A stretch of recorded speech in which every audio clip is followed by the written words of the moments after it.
When the last guns fell silent across Europe on May 8, 1945, the world believed the war was finally over. Nazi Germany had surrendered unconditionally, its cities lay in ruins, and Hitler was dead in his Berlin bunker. But for hundreds of thousands of German soldiers, officers, and ideological warriors, the struggle was far from finished. Some would fight on in uniforms they were never supposed to wear again. Others would battle not with weapons, but with words, money, and political influence. A few would escape to distant shores and continue their resistance from abroad.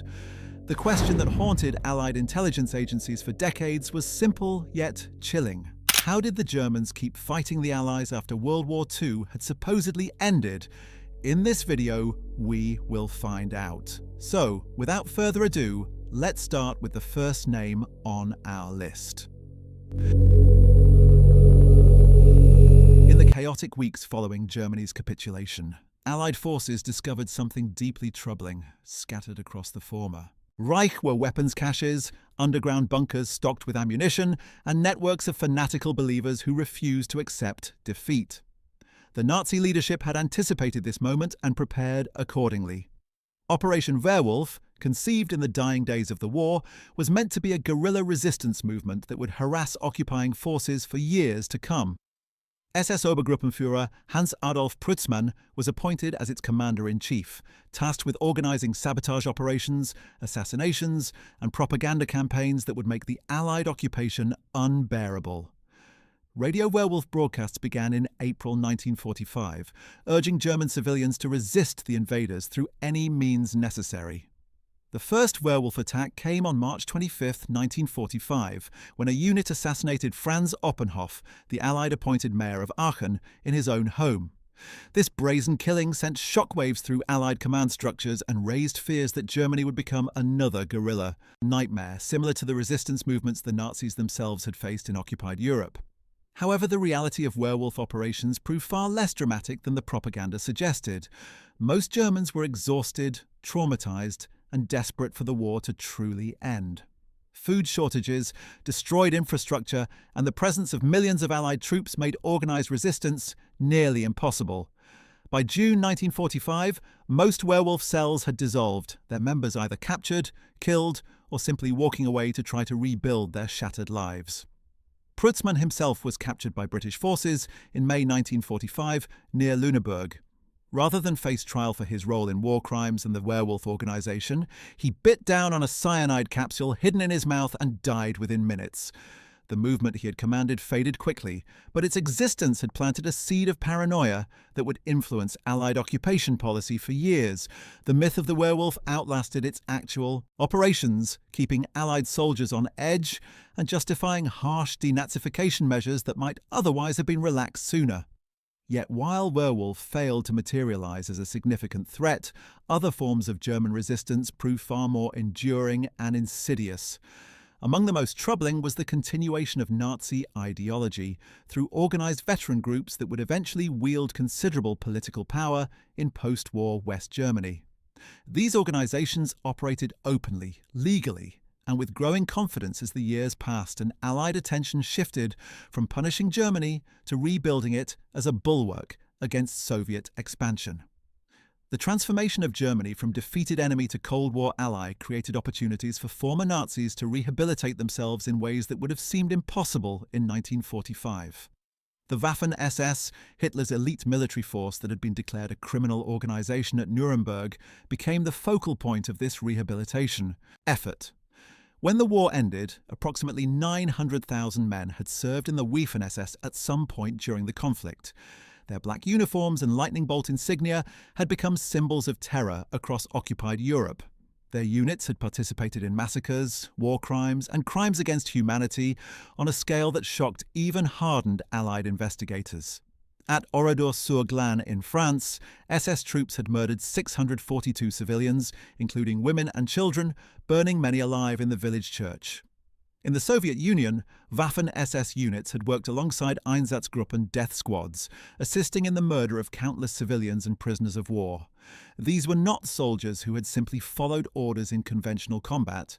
They were ideological warriors who had embraced Nazi racial doctrine and translated it into murderous action.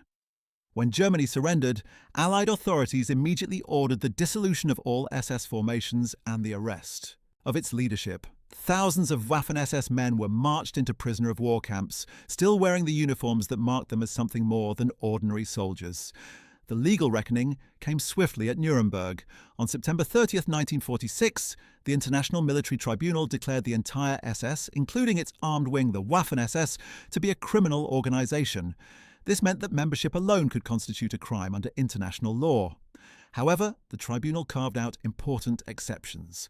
Conscripts who had been drafted into the Waffen-SS after 1943 could argue they had no choice. Those who could prove they had avoided participating in ideological activities or war crimes might escape punishment. These loopholes would prove crucial in the years ahead.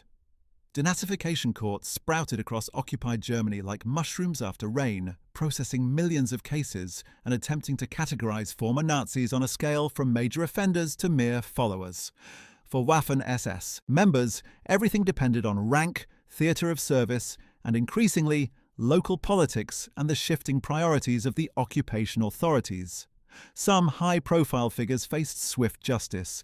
SS Brigade Führer Kurt Meyer, commander of the 12th SS Panzer Division Hitlerjugend, was tried by a Canadian military court for the murder of Canadian prisoners of war in Normandy. Evidence showed that on June 7, 1944, soldiers under his command had executed 18 Canadian POWs at the Ardennes Abbey. Meyer was sentenced to death in December 1945, though his sentence was later commuted to life imprisonment due to questions about the chain of command. He would serve just 9 years before being released in 1954. His case exemplified a broader pattern, initial severity giving way to increasing leniency as the political climate changed. The vast majority of lower-ranking Waffen-SS men faced much less severe consequences. Denazification proceedings often resulted in minimal sentences, especially for those who could demonstrate they had been conscripted or had served in units with no proven record of atrocities. By 1947, Allied authorities were overwhelmed by the sheer number of cases and eager to move on to the urgent task of rebuilding Germany's economy and integrating it into the Western alliance against Soviet expansion. Thousands of former SS men were released from detention camps with their records marked, but their futures largely intact. They returned to towns and cities that lay in ruins, to families that had suffered through the final terrible months of the war, and to a society that wanted nothing more than to forget the immediate past and focus on survival in the present. Life for these men in the immediate post-war years was difficult but not impossible. The Waffen-SS had been declared criminal, and its veterans were excluded from public employment, from certain professions, and from the pension benefits extended to regular Wehrmacht soldiers. This created a class of aggrieved men who felt they had fought as soldiers like any others, but were being punished as criminals because of the organization they had served. Their sense of injustice would become a powerful political force as West Germany struggled to establish its democratic institutions while satisfying the demands of its veteran population. Many found work in the booming reconstruction industry, in factories or in small businesses, often with the help of networks of former comrades who looked out for one another. The military discipline and organizational skills they had developed during the war sometimes made them valuable employees, though the stigma of SS service remained a heavy burden that many concealed when possible. Some chose flight rather than face uncertain justice in occupied Germany. With forged papers and the assistance of sympathetic networks, a number of former Waffen-SS officers escaped Europe altogether through what became known as rat lines. These escape routes, facilitated by corrupt officials, sympathetic clergy, and intelligence agencies that saw potential value in recruiting former Nazis, led to South America, the Middle East, and even North America. Karl Nicolucci Leck, a former SS Sturmbannführer who had commanded panzer units on the Eastern Front, reached Argentina in 1948 with the help of contacts in Italy and Spain. Juan Perón's Argentina welcomed former Nazis who could offer technical expertise or financial resources, and Nicolucci Leck quietly built a new life in South America, avoiding extradition attempts and living under his own name with surprising openness until his death in 2008. His escape was far from unique. Similar routes took fugitives to Syria, where former SS officers found work training the Syrian army, to Egypt, where German military advisors were welcomed by the Nasser regime, and to Spain, where Franco's fascist government offered sanctuary to those fleeing Allied justice. These escapes fueled stories that would captivate the public imagination for decades. The image of Nazi war criminals living in comfortable exile in Buenos Aires or Damascus became a fixture of popular culture and serious journalism alike. Organizations like the Simon Wiesenthal Center devoted enormous resources to tracking down fugitives and bringing them to justice, but the practical difficulties were immense. Extradition treaties were often weak or non-existent, host governments were uncooperative, and fugitives had decades to establish new identities and influential connections. Josef Mengele, the Auschwitz doctor who conducted horrific medical experiments, died in Brazil in 1979, never having faced trial despite decades of pursuit. Adolf Eichmann, the architect of the Holocaust's logistics, was captured by Israeli agents in Argentina in 1960 and brought to trial in Jerusalem, but his capture was the exception rather than the rule. Most fugitives lived out their lives undisturbed, a bitter reality that highlighted the limits of post-war justice. Back in Germany, the political landscape was shifting rapidly. The creation of the Federal Republic of Germany in May 1949 marked a new chapter not just for the nation, but for the men who had worn the black uniform of the SS. The new government, operating under Allied supervision but with increasing autonomy, faced a fundamental dilemma. It needed to establish democratic legitimacy, embrace Western values, and repudiate the Nazi past, but it also needed to govern a population that included hundreds of thousands of former Nazi party members and millions of veterans from all branches of the Wehrmacht and SS. Excluding all of these people from civic life was both impractical and politically dangerous. The new state needed their skills, their labor, and their votes. Chancellor Konrad Adenauer, a conservative politician who had opposed the Nazis and suffered under their rule, nevertheless understood political reality. His coalition government included parties that actively courted the veteran vote, and by the early 1950s, the pressure to normalize the status of former soldiers, including Waffen-SS men, became impossible to resist. The Bundesversorgungsgesetz, the Federal War Victims Relief Act of 1950, ignited fierce debate in the Bundestag and across German society. Should men who had served in an organization declared criminal at Nuremberg receive the same benefits as regular Wehrmacht soldiers? Survivor organizations, left-wing parties, and Allied advisors argued vehemently that extending benefits to SS veterans would mock the victims of Nazi crimes and undermine the moral foundation of the new republic. But conservative politicians, calculating votes and mindful of the large and organized veteran lobby, moved steadily toward inclusion. The breakthrough came in 1953 when Chancellor Adenauer publicly declared that the men of the Waffen-SS had fought as soldiers, just like others.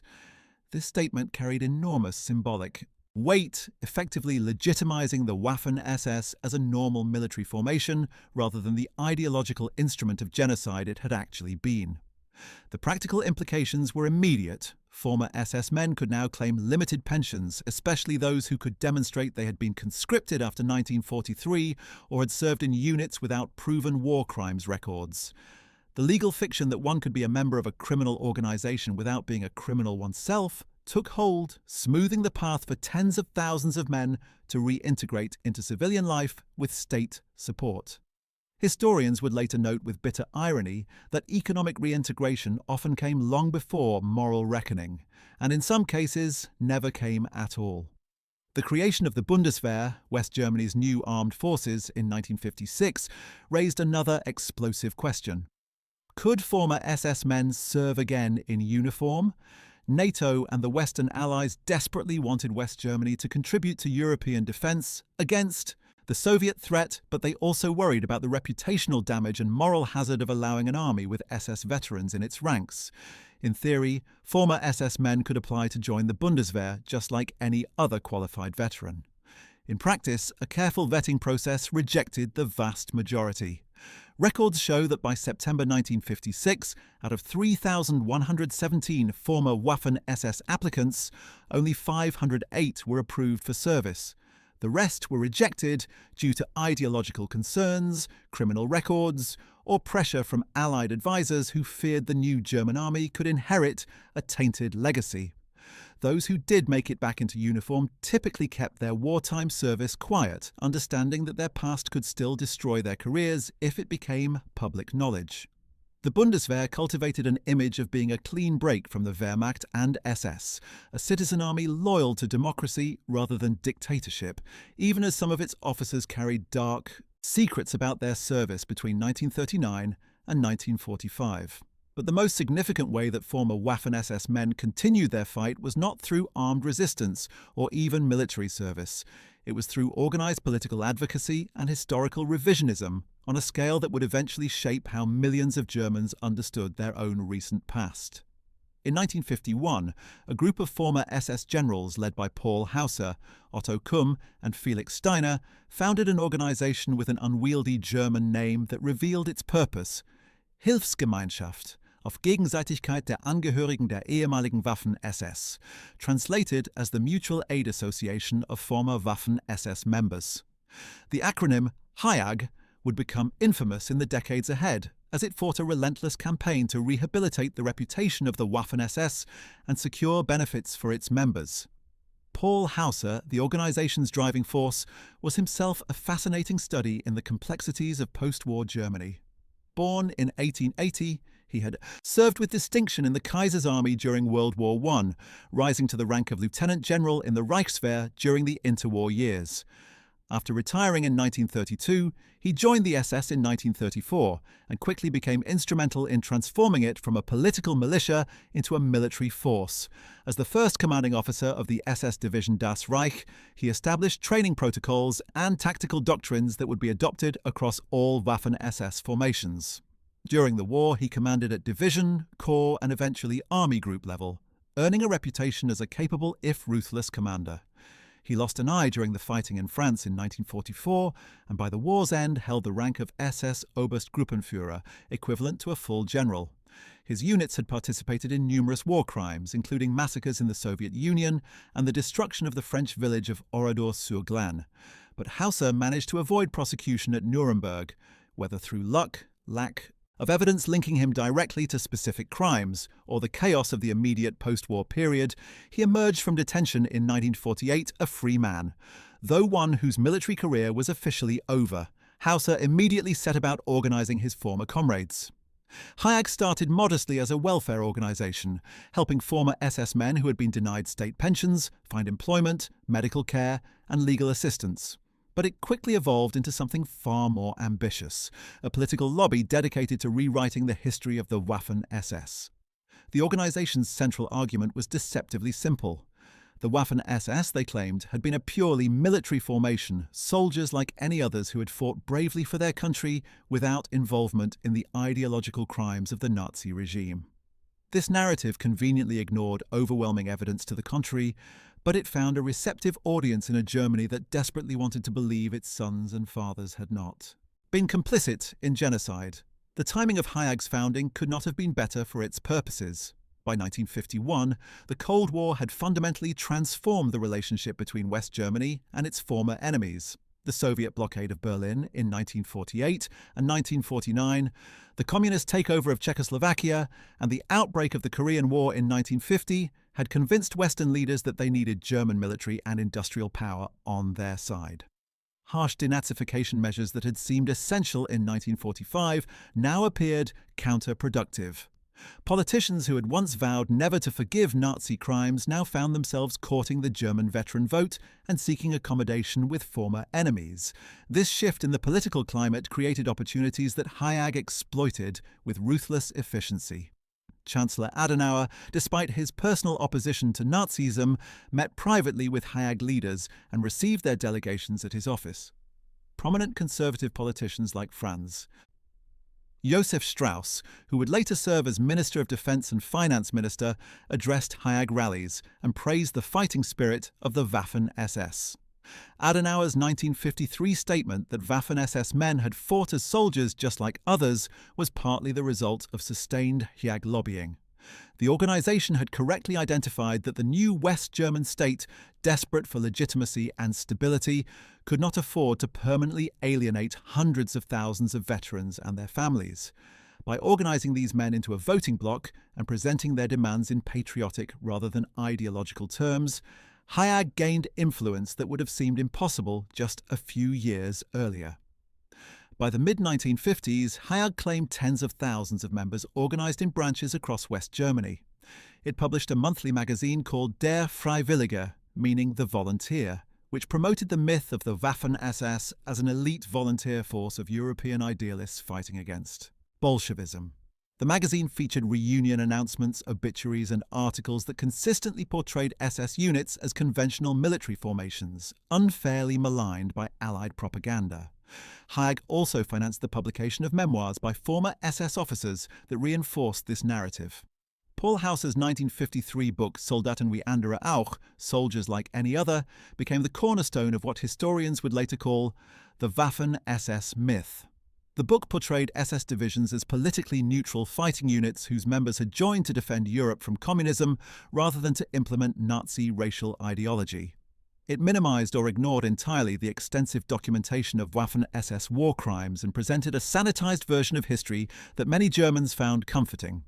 The organization's influence peaked in the 1960s. Local newspapers often covered Waffen-SS divisional reunions without criticism, treating them as ordinary veteran gatherings rather than celebrations of a criminal organization. Some former SS officers secured positions in local government, business, and even academia, their pasts known but increasingly tolerated as the urgency of confronting Nazi crimes faded with each passing year. HIAG maintained connections with similar organizations across Europe, including groups in France, Belgium, and the Netherlands that represented former volunteers from those countries who had served in Waffen-SS units. The image they cultivated was of a pan-European army that had fought for Western civilization against the Soviet threat, a narrative that resonated with some in the context of the ongoing Cold War. However, the cultural revolution that swept through Germany in the late 1960s and early 70s fundamentally challenged this comfortable amnesia. A new generation of Germans, born after the war and unwilling to accept their parents' silence about the Nazi past, began asking uncomfortable questions. Student movements demanded full disclosure of who had done what during the Nazi years. Investigative journalists and historians exposed the links between HIAG and former war criminals. In 1978, a major investigation by Der Spiegel magazine revealed the extent of HIAG's political connections and its efforts to pressure government officials on pension reforms and legal protections for former SS men. The scandal marked a turning point in public opinion. Mainstream political parties that had courted HIAG began to distance themselves as younger voters made clear they would not tolerate association with Nazi apologists. The revelations about HIAG's revisionist activities coincided with a broader shift in German historical consciousness. The television broadcast of the American miniseries Holocaust in 1979 had a profound impact on German society, forcing millions to confront the reality of the genocide in ways that dry historical accounts had not achieved. Survivor testimony became more prominent in public. Discourse and the voices of victims finally began to be heard over the self-justifications of perpetrators. Academic historians dismantled the myth of the clean Wehrmacht, and by extension, the clean Waffen-SS, publishing detailed studies that documented the integration of these forces into the Nazi system of racial war and genocide. It became increasingly difficult to maintain the fiction that one could have served in the Waffen-SS without encountering or participating in criminal activity. HIAG fought a rearguard action throughout the 1980s, sustained by an aging membership determined to defend their version of history until their deaths. The organization battled local authorities over memorial plaques and cemetery markers, insisting that fallen SS men deserved to be honored as soldiers who had fallen for their country. Anti-fascist groups protested Waffen-SS reunions, sometimes violently, leading to ugly confrontations that kept the debate in the headlines. But time was not on HIAG's side. Its membership dwindled as veterans died, younger Germans showed no interest in joining, and mainstream society made clear that glorifying the SS was no longer acceptable. In 1992, facing irrelevance and public disapproval, HIAG officially dissolved. Its leaders issued a final statement claiming they had always sought only justice for their comrades and understanding for their wartime service, conveniently omitting their decades-long campaign to whitewash history and deny the criminal nature of the organization they had served. The dissolution of HIAG did not end the story of how former Waffen-SS men continued their fight in post-war Germany. Individual veterans remained active in right-wing political movements, some openly, others behind the scenes. Publishing houses continued to print memoirs and histories that repeated the old myths, finding small but dedicated audiences among military history enthusiasts and far-right sympathizers. The internet age brought new opportunities for revisionism, with websites and forums devoted to rehabilitating the Waffen-SS's reputation and attacking historians who documented its crimes. German authorities cracked down on these activities when they crossed the line into illegal Nazi propaganda, but the line between historical discussion and glorification remained contested and difficult to police. Beyond Germany's borders, the Waffen-SS legacy took on new and troubling dimensions in the former Soviet territories that gained independence after 1991. In the Baltic states of Latvia, Lithuania, and Estonia, some nationalist movements embraced local Waffen-SS units as heroes who had fought against Soviet occupation, deliberately downplaying or ignoring their participation in Holocaust atrocities. Annual marches in Riga honouring the Latvian Legion, which had included the 15th and 19th Waffen Grenadier Divisions, drew sharp condemnation from Jewish organisations, the European Parliament, and the Russian government, but local authorities defended them as expressions of national memory. Veterans of these units, many of whom had immigrated to the United States, Canada, and the United Kingdom after the war, found themselves investigated and sometimes stripped of citizenship when their wartime service came to light. The case of Konrads Kalēs, a Latvian SS veteran who had participated in massacres of Jews and was pursued by multiple governments until his death in Australia in 2001, illustrated how justice could be delayed for decades but still eventually arrive. While organised groups like HIAG dominated headlines, individual former Waffen-SS members found more subtle ways to continue their influence in post-war society. Some became successful businessmen, using networks of former comrades to build commercial empires. Others entered academia, where they could shape how history was taught to new generations. A few even found their way into intelligence services, recruited by both Western and Soviet agencies that valued their anti-communist credentials or their knowledge of enemy territories more than their Nazi pasts. The extent of this recruitment would not become fully apparent until decades later when classified files began to be declassified. The Central Intelligence Agency's recruitment of former SS officers like Klaus Barbie, the Butcher of Lyon, shocked the public when it was revealed in the 1980s. Barbie had commanded the Gestapo in Lyon, France, where he personally tortured resistance fighters and sent thousands of Jews to their deaths. After the war, American intelligence shielded him from French justice and employed him to gather intelligence on communist activities in Europe. When his exposure became inevitable, the CIA facilitated his escape to Bolivia in 1951 via the Rat Lines. He lived there under the name Klaus Altmann for decades, working as a businessman and reportedly assisting the Bolivian military dictatorship with interrogation techniques he had perfected in Nazi-occupied France. His eventual extradition to France in 1983 and conviction for crimes against humanity in 1987 came too late for many of his victims, who had died waiting for justice. But his case illustrated a disturbing truth. Some Germans had continued fighting the Allies after World War II, not as outlaws, but as employees of those same Allied powers. The Soviet Union engaged in similar recruitment, though documentation remains more limited. Former Wehrmacht and Waffen-SS officers who fell into Soviet hands sometimes avoided the Gulag or execution by offering their services. General Walter von Seydlitz-Kurzbach, who had surrendered at Stalingrad, became a prominent figure in the National Committee for a Free Germany, a Soviet-sponsored organization of German POWs who broadcast propaganda to their former comrades. While Seydlitz-Kurzbach was Wehrmacht rather than SS, similar pressures were applied to captured SS officers who possessed valuable intelligence or could be useful for propaganda purposes. The extent to which they truly switched allegiances versus simply doing what was necessary to survive remains debated by historians. The question of how former German military personnel continued to influence events extended beyond intelligence recruitment into actual combat operations in new conflicts.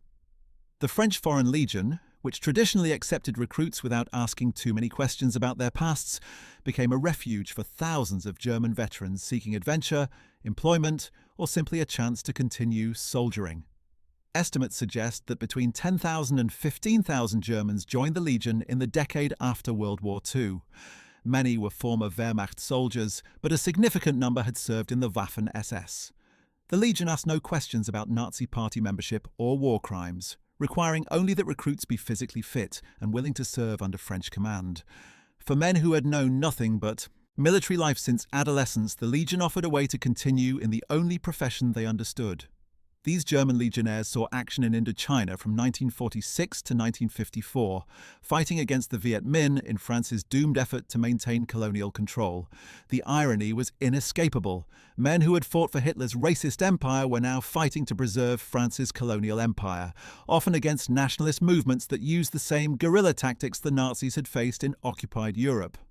The Battle of Dien Bien Phu in 1954, which ended French control of Indochina, included a significant number of German veterans among the defeated garrison.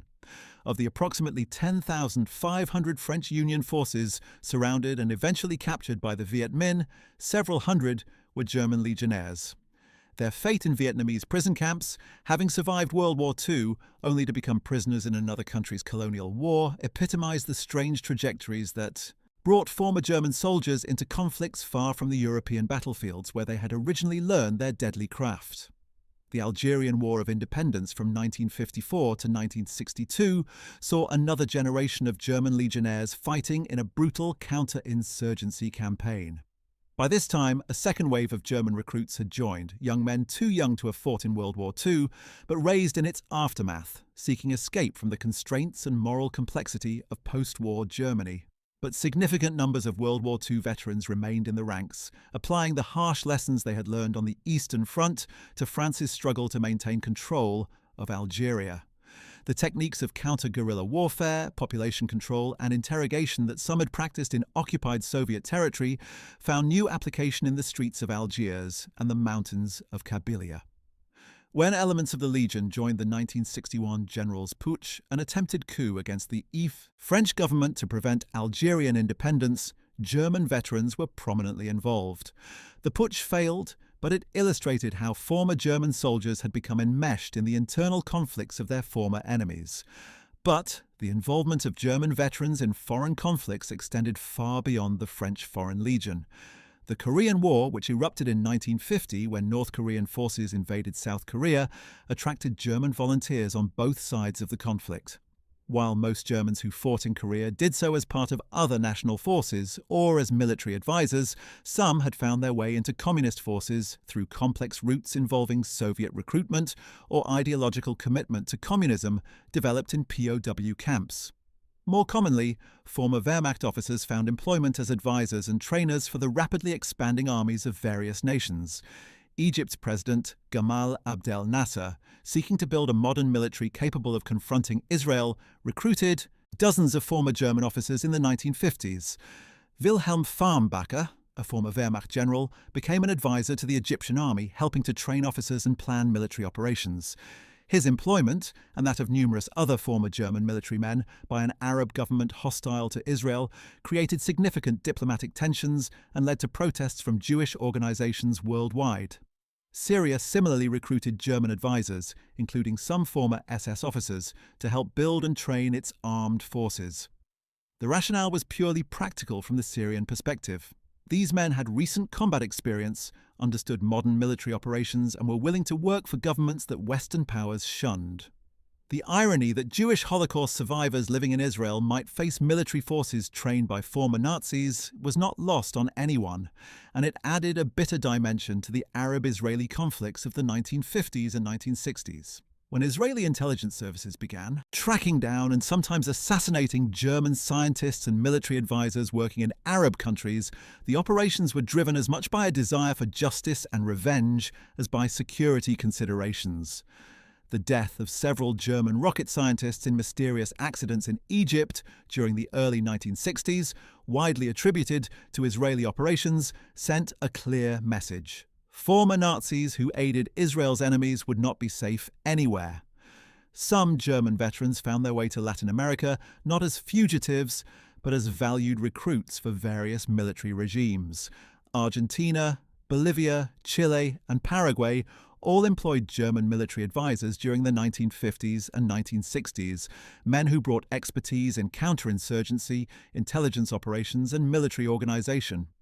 The Argentine military dictatorship that ruled from 1976 to 1983 included officers who had been trained by German instructors, and the tactics used during the dirty war against suspected leftists bore disturbing similarities to Nazi methods of population control and terror.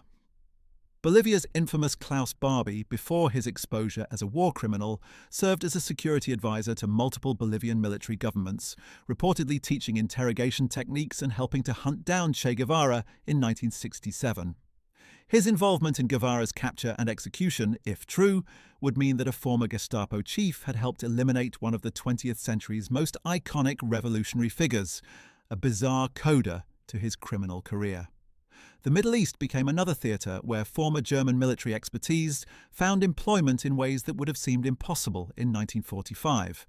Beyond the official government recruitment of advisors, some German veterans became mercenaries selling their skills to whoever would pay. The Biafran War in Nigeria from 1967 to 1970 attracted a small number of German mercenaries, including pilots who flew combat missions for the breakaway Republic of Biafra. The Congo. Crisis of the early 1960s saw European mercenaries, including Germans, fighting on various sides of that country's chaotic civil conflicts. Siegfried Müller, known as Congo Müller, was a former Wehrmacht officer who commanded mercenary forces in the Congo and became notorious for his brutality. His subsequent service in various African conflicts illustrated how some German veterans had become professional soldiers of fortune, their allegiance for sale to the highest bidder, their wartime service in Hitler's armies reduced to a line on a resume that might impress certain employers. What about the German generals who had commanded armies and planned campaigns during World War II? How did these high-ranking officers continue their influence after the defeat? Many faced war crimes trials, imprisonment, or death, but their stories reveal how some managed to reshape their legacies and even contribute to the military planning of their former enemies.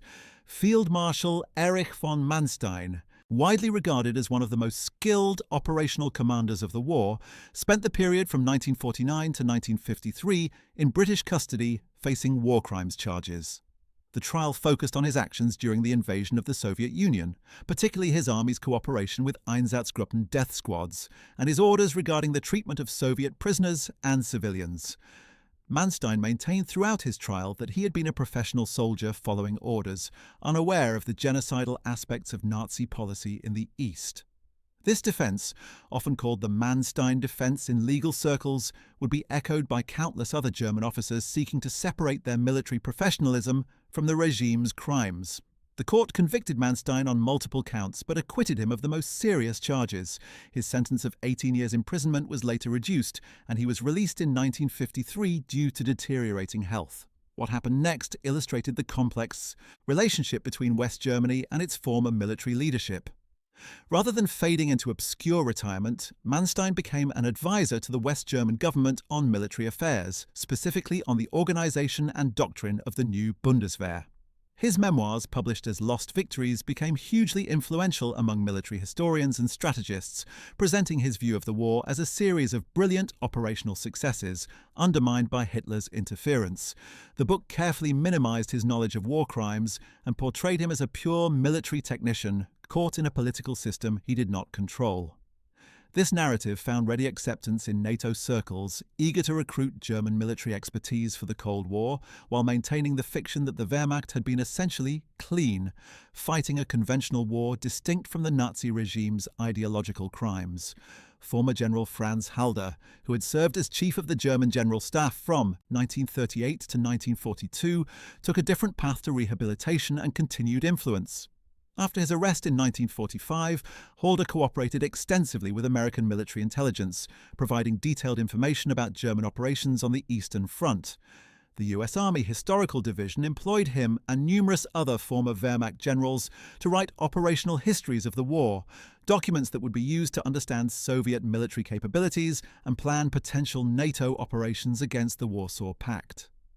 This employment served multiple purposes for the Americans. It gained access to detailed operational knowledge, it kept senior German officers occupied and under supervision, and it allowed the US to shape the historical narrative in ways favorable to the emerging Cold War alliance. Halder and his colleagues produced hundreds of manuscript studies that emphasized Soviet brutality, minimized German war crimes, and presented the Wehrmacht as a professional force that had nearly defeated the Soviet Union despite overwhelming odds. These narratives, written by men who had actually commanded the operations they described, had enormous influence on Western military thinking during the Cold War. They shaped how NATO planned to fight World War III, influenced the development of operational doctrine, and contributed to the rehabilitation of the Wehrmacht's image. The fact that these officers were also war criminals, or at minimum complicit in war crimes, was downplayed or ignored in the interest of Cold War pragmatism. Halder himself had signed orders implementing elements of the Criminal Commissar Order and the Barbarossa Jurisdiction Order, which authorized atrocities against Soviet civilians and prisoners. But by the time he died in 1972, he was remembered primarily as a military professional whose expertise had been valuable to the West, not as someone who had facilitated genocide. Admiral Karl Dönitz, who had briefly succeeded Hitler as head of state and ordered the surrender of German forces, served a 10-year sentence at Spandau prison after his conviction at Nuremberg for war crimes and crimes against peace. His submarines had waged unrestricted warfare against Allied shipping, resulting in massive loss of life, but the court accepted that similar tactics had been used by all sides and focused more on his political role in the Nazi leadership than his naval command. Released in 1956, Dönitz retired to a small town near Hamburg and published his memoirs, in which he maintained that he had been a loyal German officer who knew nothing of the Holocaust and had simply done his duty. His rehabilitation was less complete than Manstein's or Halder's, perhaps because his brief tenure as Hitler's successor made his political role impossible to deny. But he still managed to portray himself as a military professional caught up in events beyond his control. The broader pattern was clear: former German military leaders who could claim they had been merely following orders, who had not visibly participated in ideological crimes, and who possessed expertise valuable to the West, could expect eventual rehabilitation. This created perverse incentives and reinforced the myth of the clean Wehrmacht that would persist for decades. It also meant that some of the men responsible for planning and executing Germany's wars of aggression continued to shape military thought and policy long after the Nazi regime had fallen. Their influence extended through their writings, their advisory roles, and their impact on the officers of the Bundeswehr, who looked to them as representatives of German military tradition. However, not all German generals escaped justice or achieved rehabilitation. Wilhelm Keitel, Hitler's chief military advisor, was hanged at Nuremberg in 1946 for his role in planning aggressive war and signing criminal orders. Alfred Jodl, chief of the OKW operations staff, faced the same fate, executed on October 16, 1946, despite his claims that he had merely been following the Führer's orders. Their executions served as bookends to the immediate post-war period, establishing that the most senior leaders would face consequences even as lower-ranking officers and enlisted men slipped through the net or received lenient treatment. The contrast between the fates of Keitel and Jodl on one hand and Manstein and Halder on the other illustrated the somewhat arbitrary nature of post-war justice.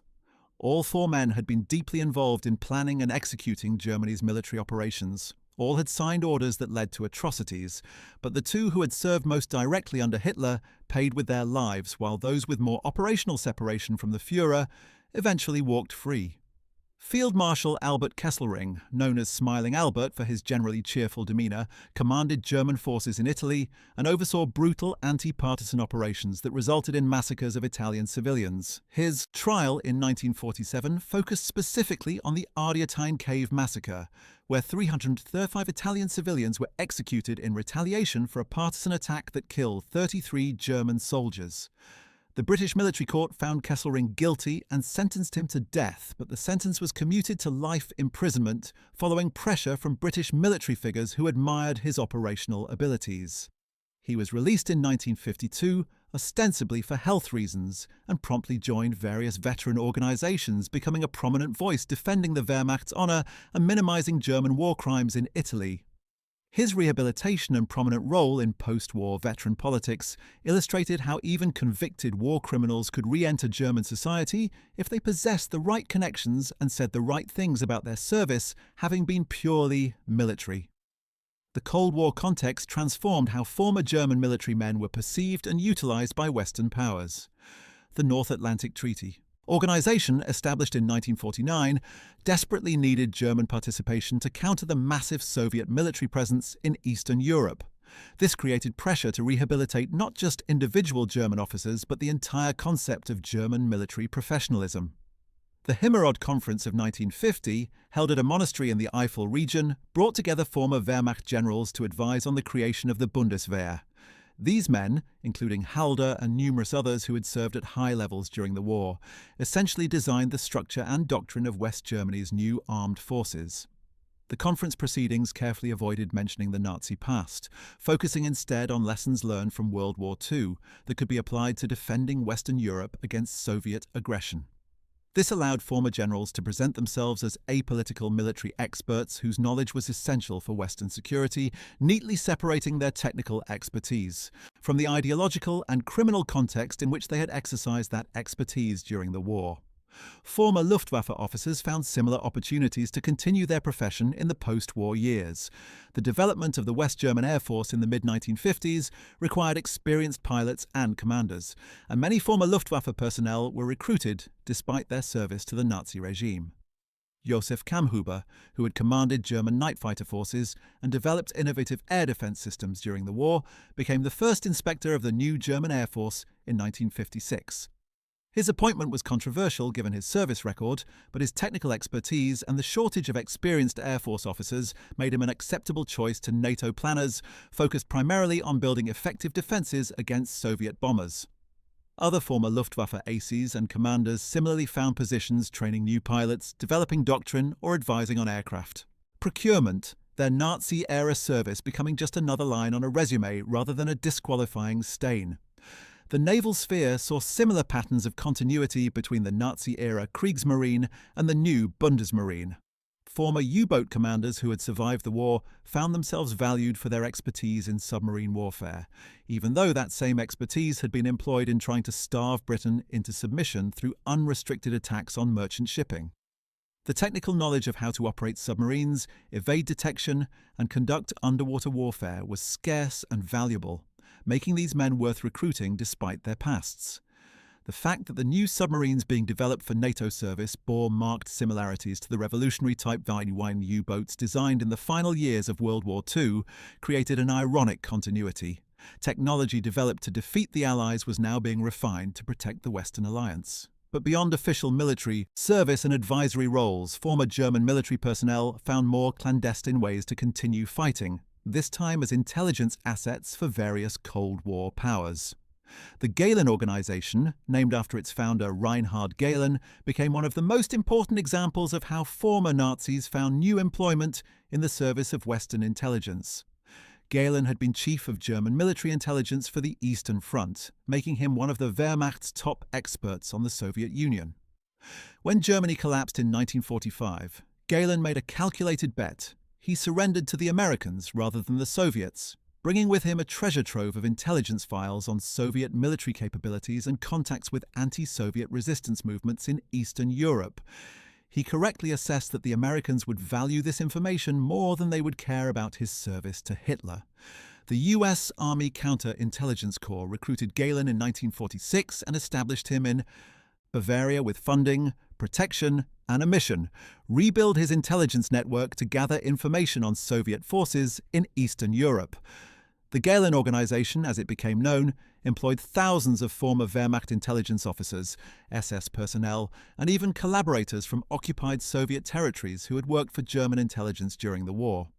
Many of these individuals had blood on their hands from their involvement in atrocities on the Eastern Front, but American intelligence considered them too valuable to waste on war crimes trials. The organization provided intelligence to the Americans throughout the late 1940s and early 1950s, much of it of questionable reliability, but all of it eagerly consumed by officials desperate for any information about Soviet capabilities and intentions. In 1956, The Galen Organization was transformed into the Bundesnachrichtendienst, the BND, West Germany's official foreign intelligence service, with Galen as its first president. This transition meant that former Nazis and war criminals were now officially employed by the West German government in sensitive intelligence positions, a reality that would cause scandal when exposed decades later. The BND's operations during the Cold War included espionage against the Soviet bloc, support for anti-communist movements, and intelligence cooperation with the CIA and other Western services. Some of its officers had during World War II engaged in the same activities against different targets, their skills in espionage, sabotage, and covert operations proving transferable from one ideological conflict to another. The fact that some had previously gathered intelligence that facilitated genocide did not prevent their employment in gathering intelligence for democracy, a moral compromise that Western governments justified as necessary in the struggle against communism. The Soviet Union, meanwhile, conducted its own recruitment of German expertise, though with different methods and different results. When Soviet forces captured Berlin in 1945, they systematically rounded up German scientists, engineers, and technical specialists, forcing thousands to relocate to the Soviet Union to work on military projects. Unlike the American approach, which involved negotiation and voluntary cooperation in most cases, the Soviet method was often simple kidnapping and forced labor. German rocket scientists who had worked on the V2 program found themselves in the Soviet Union, developing missiles for Stalin's military, their work performed under guard and with the threat of the Gulag hanging over their families. These men were not fighting for the Soviets by choice, but their expertise was nonetheless employed to strengthen Soviet military capabilities against the West, creating a perverse situation where German know-how contributed to both sides of the Cold War. Some Germans did choose to work for the Soviets, motivated by ideology, resentment at how they had been treated by Western powers, or simple opportunism. The East German Security Service, the Stasi, employed former Wehrmacht and SS personnel who had been indoctrinated with communist ideology in Soviet POW camps. These men used the same skills they had developed hunting resistance fighters and persecuting civilians in occupied Europe, now applied to suppressing dissent in communist East Germany and spying on West Germany. The irony that former servants of one totalitarian regime had become servants of another was not lost on observers, though it was rarely acknowledged by the Stasi or the Soviet advisors who helped build East Germany's security apparatus. The space race provided another arena where German military expertise continued to matter long after the end of World War II. Werner von Braun, the Nazi rocket scientist who had overseen the V2 program that killed thousands of British civilians and relied on slave labor from concentration camps for manufacturing, became the architect of America's space program. His technical genius was undeniable, and American officials decided that winning the competition with the Soviet Union for space supremacy justified overlooking his Nazi past and his use of slave labor. Von Braun's Saturn V rocket that propelled astronauts to the moon in 1969 represented the culmination of work that had begun with weapons designed to rain terror on London. His Soviet counterpart was Helmut Gröttrup, a former colleague at Peenemünde who had been captured by Soviet forces and forced to work on their rocket program. The competition between these two German rocket engineers, now working for opposing superpowers, meant that World War II German military technology shaped the space race that became one of the defining contests of the Cold War.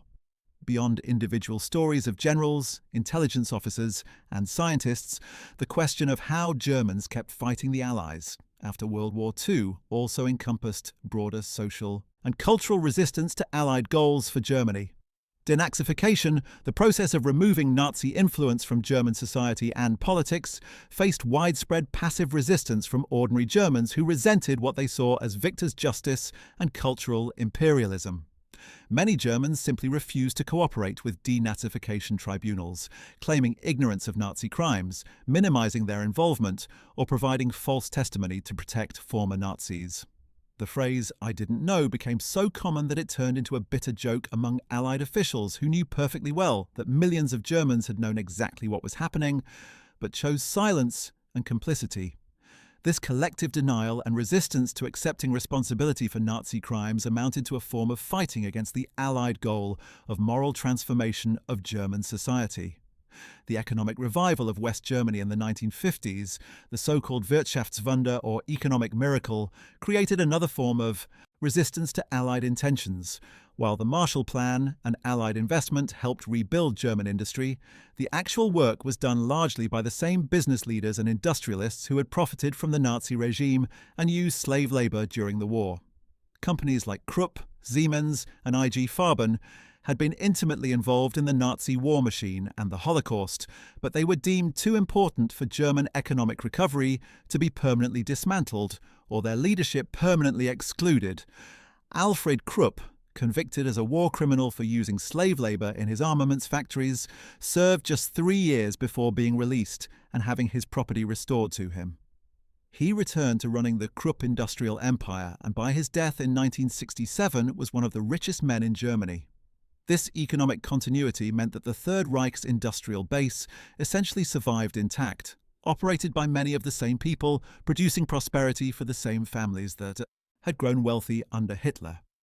In this sense, the economic elite who had enabled and profited from Nazism successfully resisted Allied attempts to transform Germany's economic structure, fighting through lawyers, political pressure, and the logic of Cold War economics rather than through violence.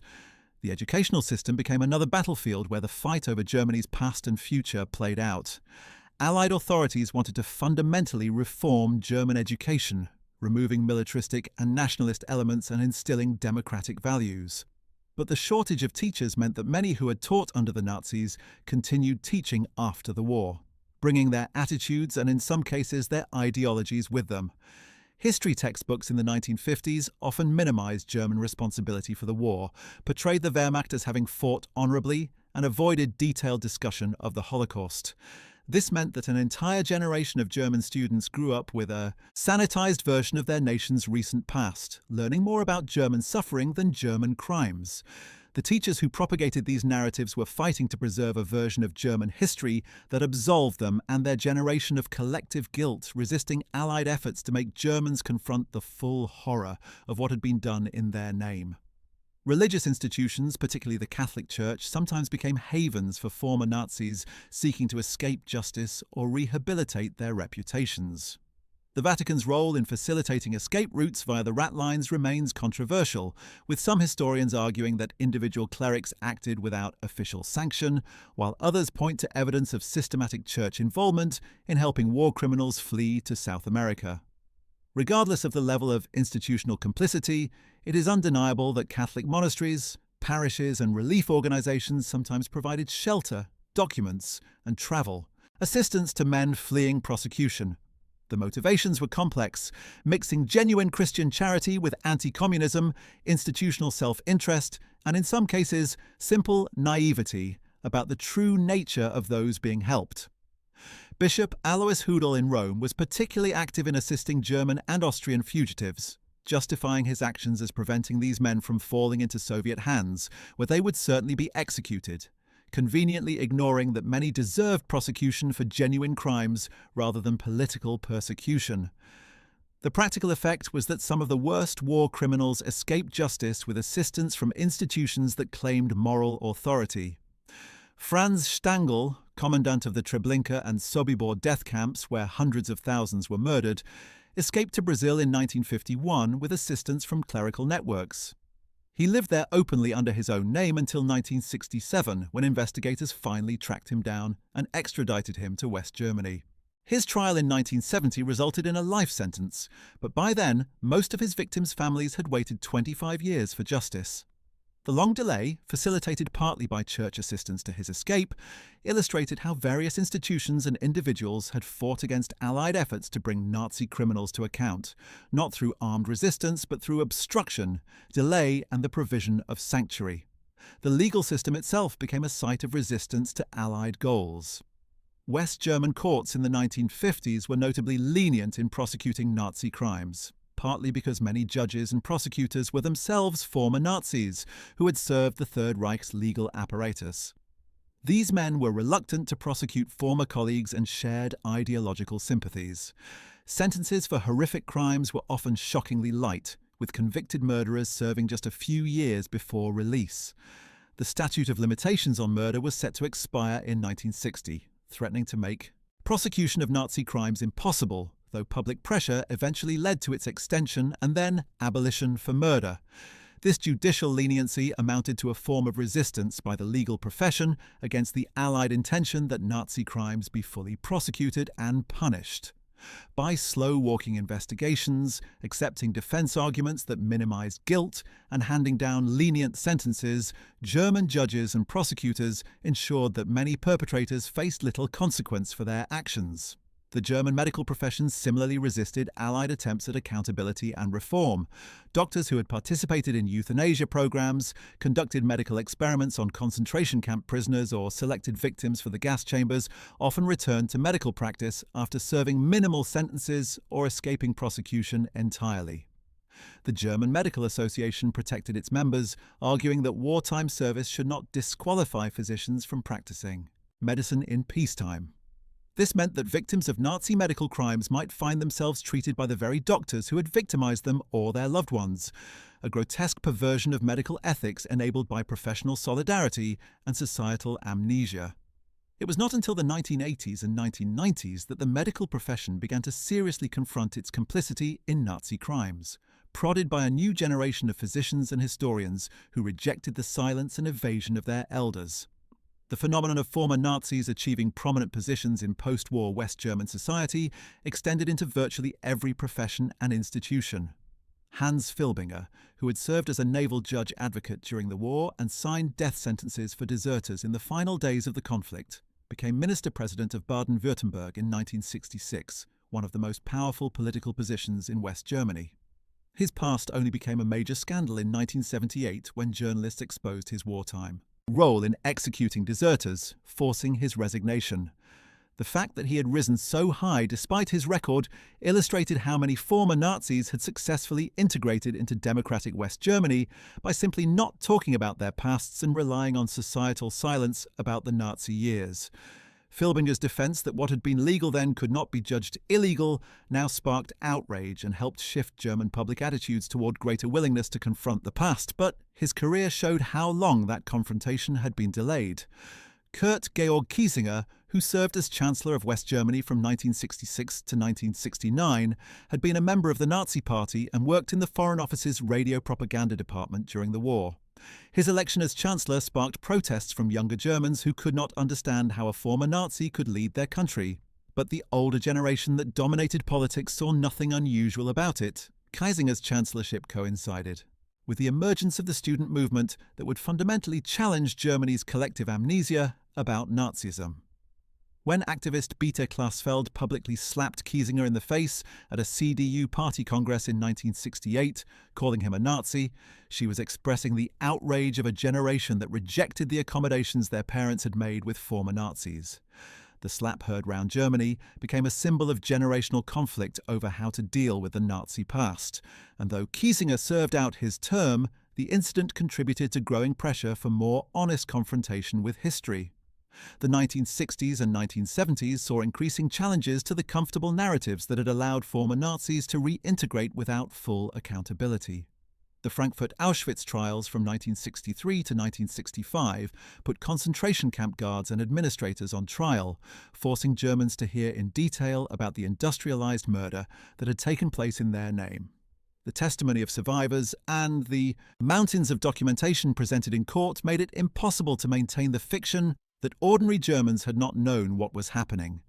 The trials sparked intense debate about collective responsibility, the statute of limitations for murder, and whether Germany had done enough to prosecute Nazi crimes. While some applauded the belated pursuit of justice, others resented what they saw as endless dwelling on the past when the country should be moving forward. The generational conflict over how to remember Nazism erupted into open confrontation during the late 1960s. Young Germans demanded to know what their parents and teachers had done during the Nazi years. The question, "What did you do in the war?" became an accusation rather than a polite inquiry. Many of the older generation responded with defensiveness, anger, or continued silence, unwilling to admit complicity or confront their own guilt.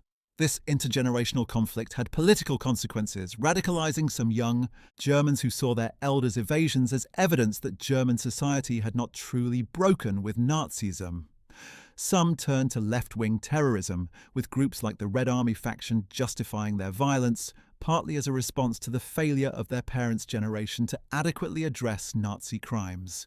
The irony that these terrorists often employed methods reminiscent of the Nazis they claimed to oppose was lost on them but obvious to their critics. The broadcast of the American television miniseries Holocaust in West Germany in 1979 represented a watershed moment in German historical consciousness. More than 20 million Germans watched the dramatized story of the fictional Weiss family's destruction in the Holocaust, and many reported that it affected them more profoundly than any documentary or historical account had.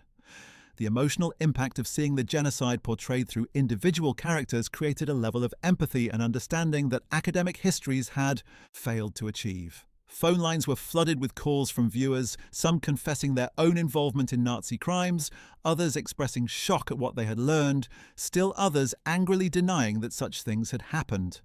The series sparked a national conversation about the Holocaust that had been delayed for decades, and it marked the beginning of a more sustained effort by German society to confront rather than evade its genocidal past.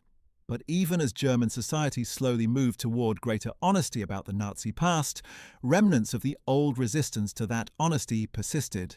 Neo-Nazi groups, though small and marginalized, kept alive the ideologies and hatreds of the Third Reich. The Sozialistische Reichspartei, founded in 1949, openly advocated for restoration of Nazi policies and attracted former SS men and unrepentant Nazis before being banned in 1952. The National Democratic Party, founded in 1964, was more careful to avoid explicitly illegal Nazi propaganda while promoting nationalist, xenophobic, and authoritarian politics that echoed Nazi themes. These parties never achieved major electoral success, but their existence demonstrated that a segment of German society remained committed to the ideological war that had supposedly ended in 1945. They found support primarily among older Germans who had been active in the Nazi movement and among disaffected youth attracted to extremism, creating a coalition of nostalgia and alienation. Former SS men remained disproportionately represented in neo-Nazi activism. Otto Ernst Riemer, a Wehrmacht officer who had helped suppress the July 20, 1944 plot to assassinate Hitler, became a prominent neo-Nazi propagandist in the post-war period, denying the Holocaust and celebrating Nazi achievements. He faced multiple prosecutions for incitement and Holocaust denial, fleeing to Spain to avoid imprisonment. His career as a Holocaust denier illustrated how some former Nazis had shifted from fighting the Allies with weapons to fighting them with lies and propaganda, attempting to rehabilitate Nazism by denying or minimizing its crimes. The fact that he found publishers, audiences, and financial support for this work demonstrated that the market for Nazi nostalgia and revisionism, though small, was durable and international. The international dimensions of post-war Nazi activity extended beyond South America and the Middle East to include efforts to build transnational fascist movements. In 1951, former SS officers and Italian fascists met in Malmö, Sweden, to establish coordination among European fascist groups. These gatherings continued sporadically throughout the 1950s and 1960s, attempting to create a united front of European far-right movements that could oppose both liberal democracy and communism.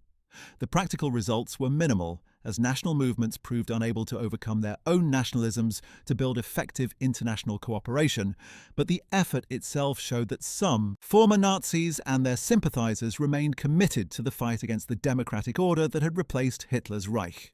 Terrorism represented the most violent form of post-war Nazi resistance, though it was relatively limited compared to the organizational and cultural forms of resistance. In the late 1950s and early 1960s, a few die-hard Nazis attempted bombing campaigns and assassinations targeting Allied personnel, German democratic politicians, and Jewish institutions.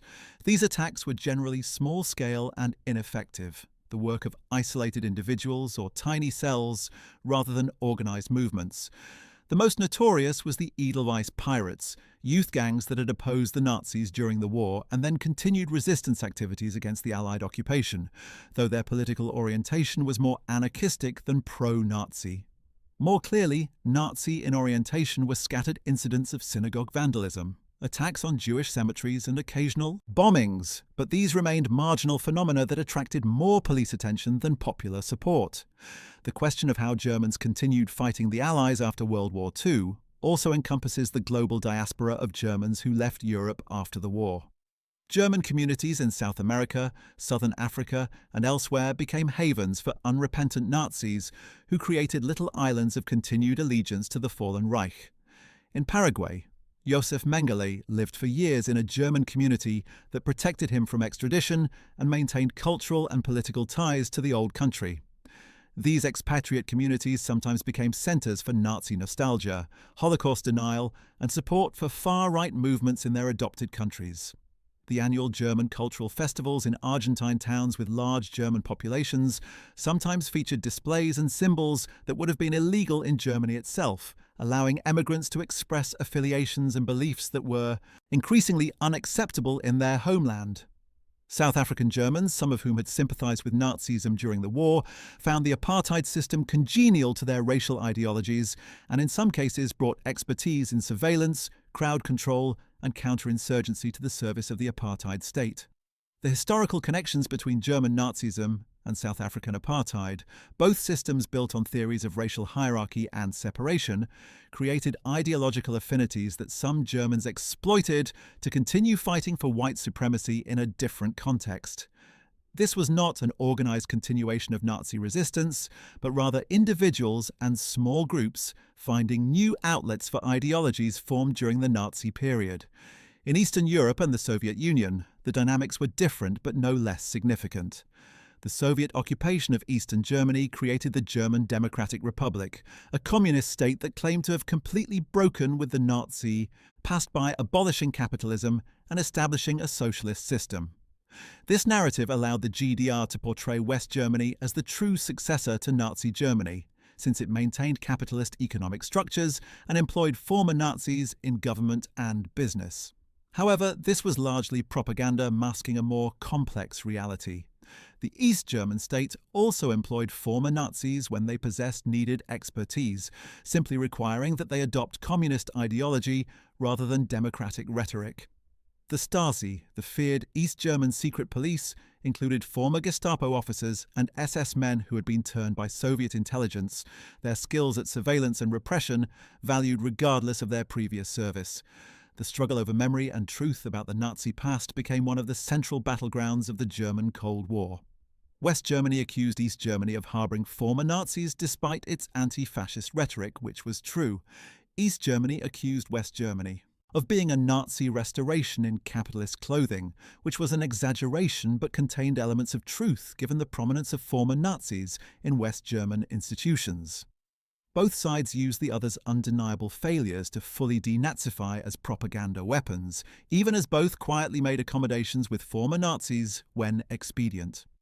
This battle over who was the true anti-fascist successor to German history became entangled with all the other conflicts of the Cold War, complicating efforts to honestly address the Nazi past on both sides of the divide. The development of Holocaust denial as an international movement represented another form of continued fighting by former Nazis and their sympathizers. Beginning in the 1960s and gaining momentum in the 1970s, a loose network of writers, publishers, and activists began producing materials claiming that the Holocaust had been exaggerated or fabricated entirely. These deniers included former SS men like Theis Christopherson, who had worked at Auschwitz and published a pamphlet claiming it had been merely a labor camp with no gas chambers. The movement also attracted non-Germans, including British fascist sympathizers and American anti-Semites, creating an international coalition dedicated to rehabilitating Nazism by denying its worst crime. While these groups remained marginal and faced legal prosecution in Germany and other European countries that banned Holocaust denial, they achieved some success in spreading confusion and providing ammunition for those who wished to minimize Nazi crimes. The rise of the internet in the 1990s and 2000s gave Holocaust deniers and Nazi sympathizers new platforms to spread their messages, creating challenges for countries trying to prevent the normalization of Nazi ideology. German law enforcement struggled to police content hosted on servers in countries with more permissive free speech laws, and debates erupted over whether Holocaust denial should be criminalized or confronted. Through education and counter-speech, the continuing need to combat Nazi propaganda more than half a century after the war's end demonstrated the resilience of the ideologies and lies that had motivated the Third Reich, even after the state itself had been destroyed. The financial dimensions of how Germans continued fighting deserve attention as well. Nazi gold, looted art, and stolen assets became subjects of protracted legal battles that continue to this day. Swiss banks that had accepted deposits from Nazis during the war faced lawsuits from Holocaust survivors and their heirs seeking restitution. Insurance companies that had sold policies to Jews later murdered in the Holocaust fought against paying claims for decades. These financial fights involve former Nazis and their descendants trying to retain wealth gained through theft and murder, using lawyers and the complexity of international law rather than weapons. The fact that many succeeded in keeping at least some of what had been stolen represented a kind of victory in the post-war fight over justice and accountability. The art world became another battlefield, with thousands of pieces looted from Jewish collectors during the war ending up in museums, private collections, and auction houses worldwide.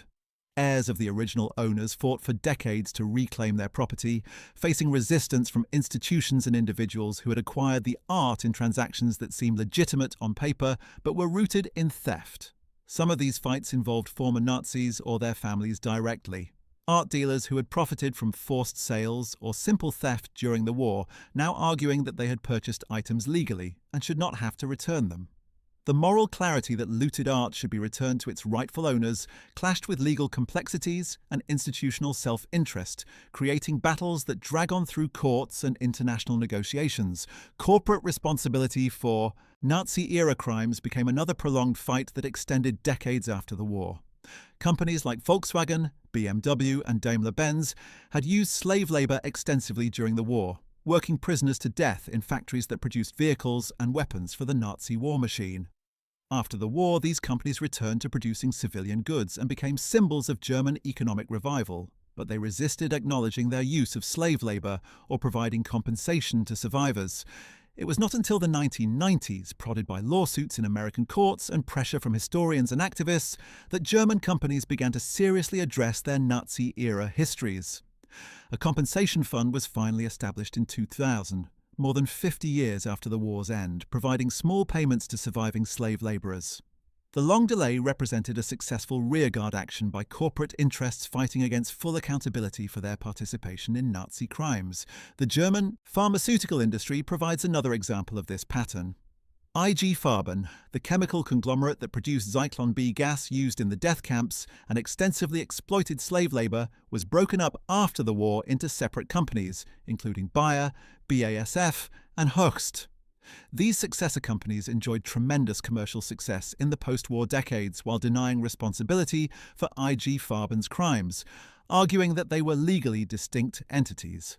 Survivors who had been subjected to medical experiments using IG Farben drugs or worked as slaves in IG Farben factories received no compensation for decades. The legal fiction that corporations could be dissolved and reformed to escape liability represented a victory for business interests over justice, allowing companies to profit from their Nazi-era activities without facing full consequences.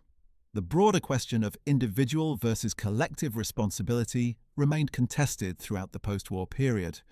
Allied authorities had initially pursued collective guilt, arguing that all Germans bore responsibility for Nazi crimes because they had supported or at least tolerated the regime. This approach proved impractical and was largely abandoned by the late 1940s in favor of focusing on individual perpetrators. However, this shift allowed many Germans to escape accountability by arguing that they had merely been following orders, were unaware of crimes, or had not personally committed atrocities, even if they had been part of organizations that did. The legal principle that individual guilt must be proven for conviction clashed with the historical reality that Nazi crimes had been enabled by massive complicity across German society, from voters who supported the Nazis to bureaucrats who processed deportation orders to soldiers who guarded ghettos.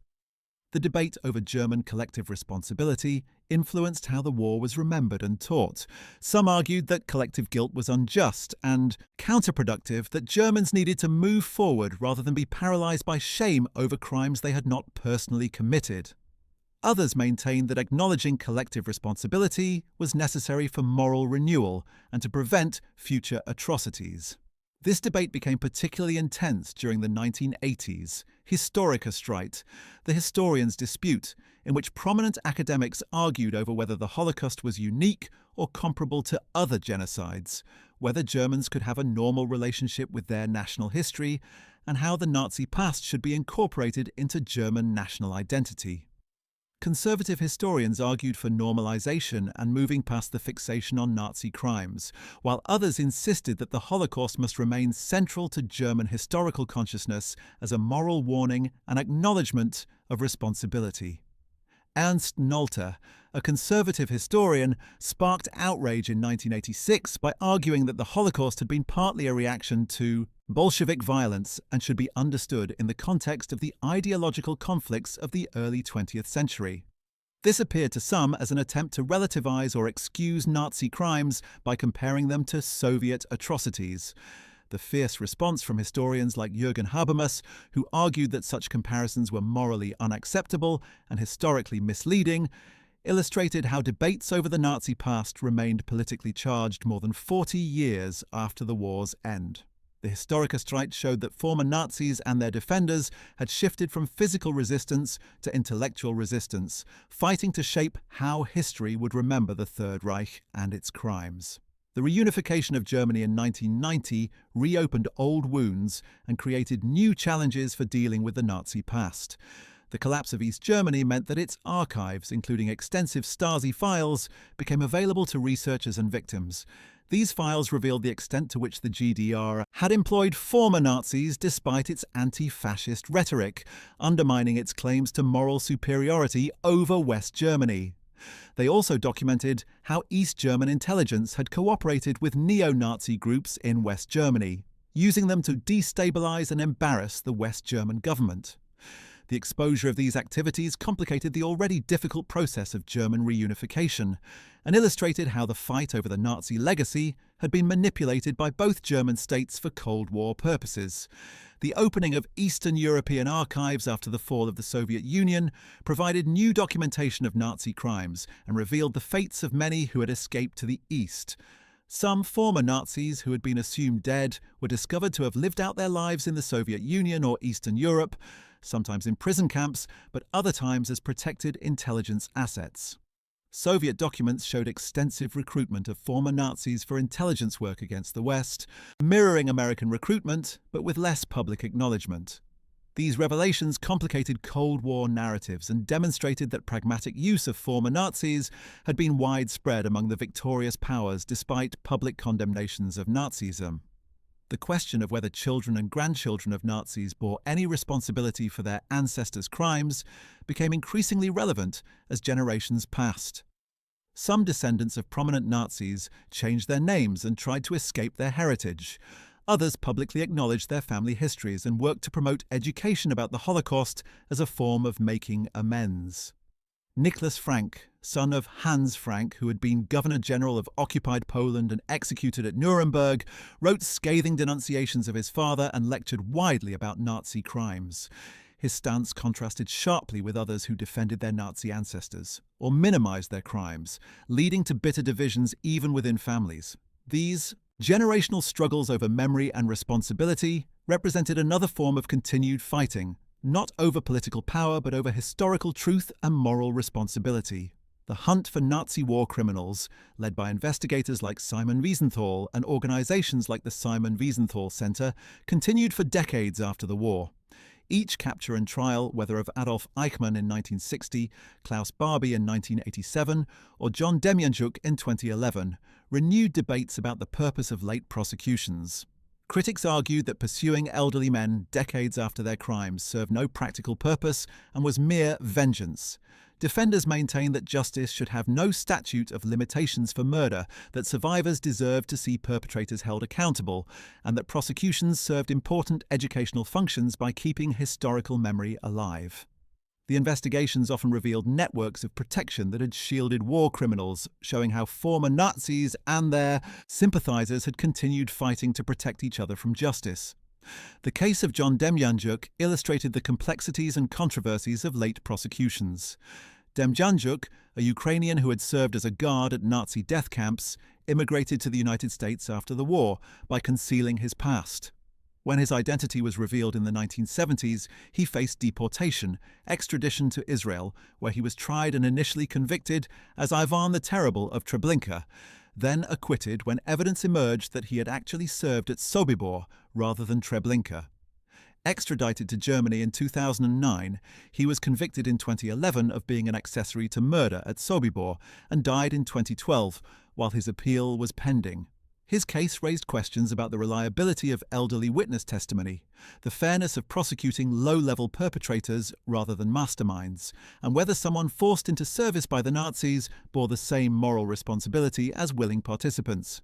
These debates showed that fundamental questions about guilt and justice remained unresolved decades after the events in question. The continued discovery of Nazi crimes and perpetrators long after the war ended demonstrated both the scale of those crimes and the success of many perpetrators in evading justice.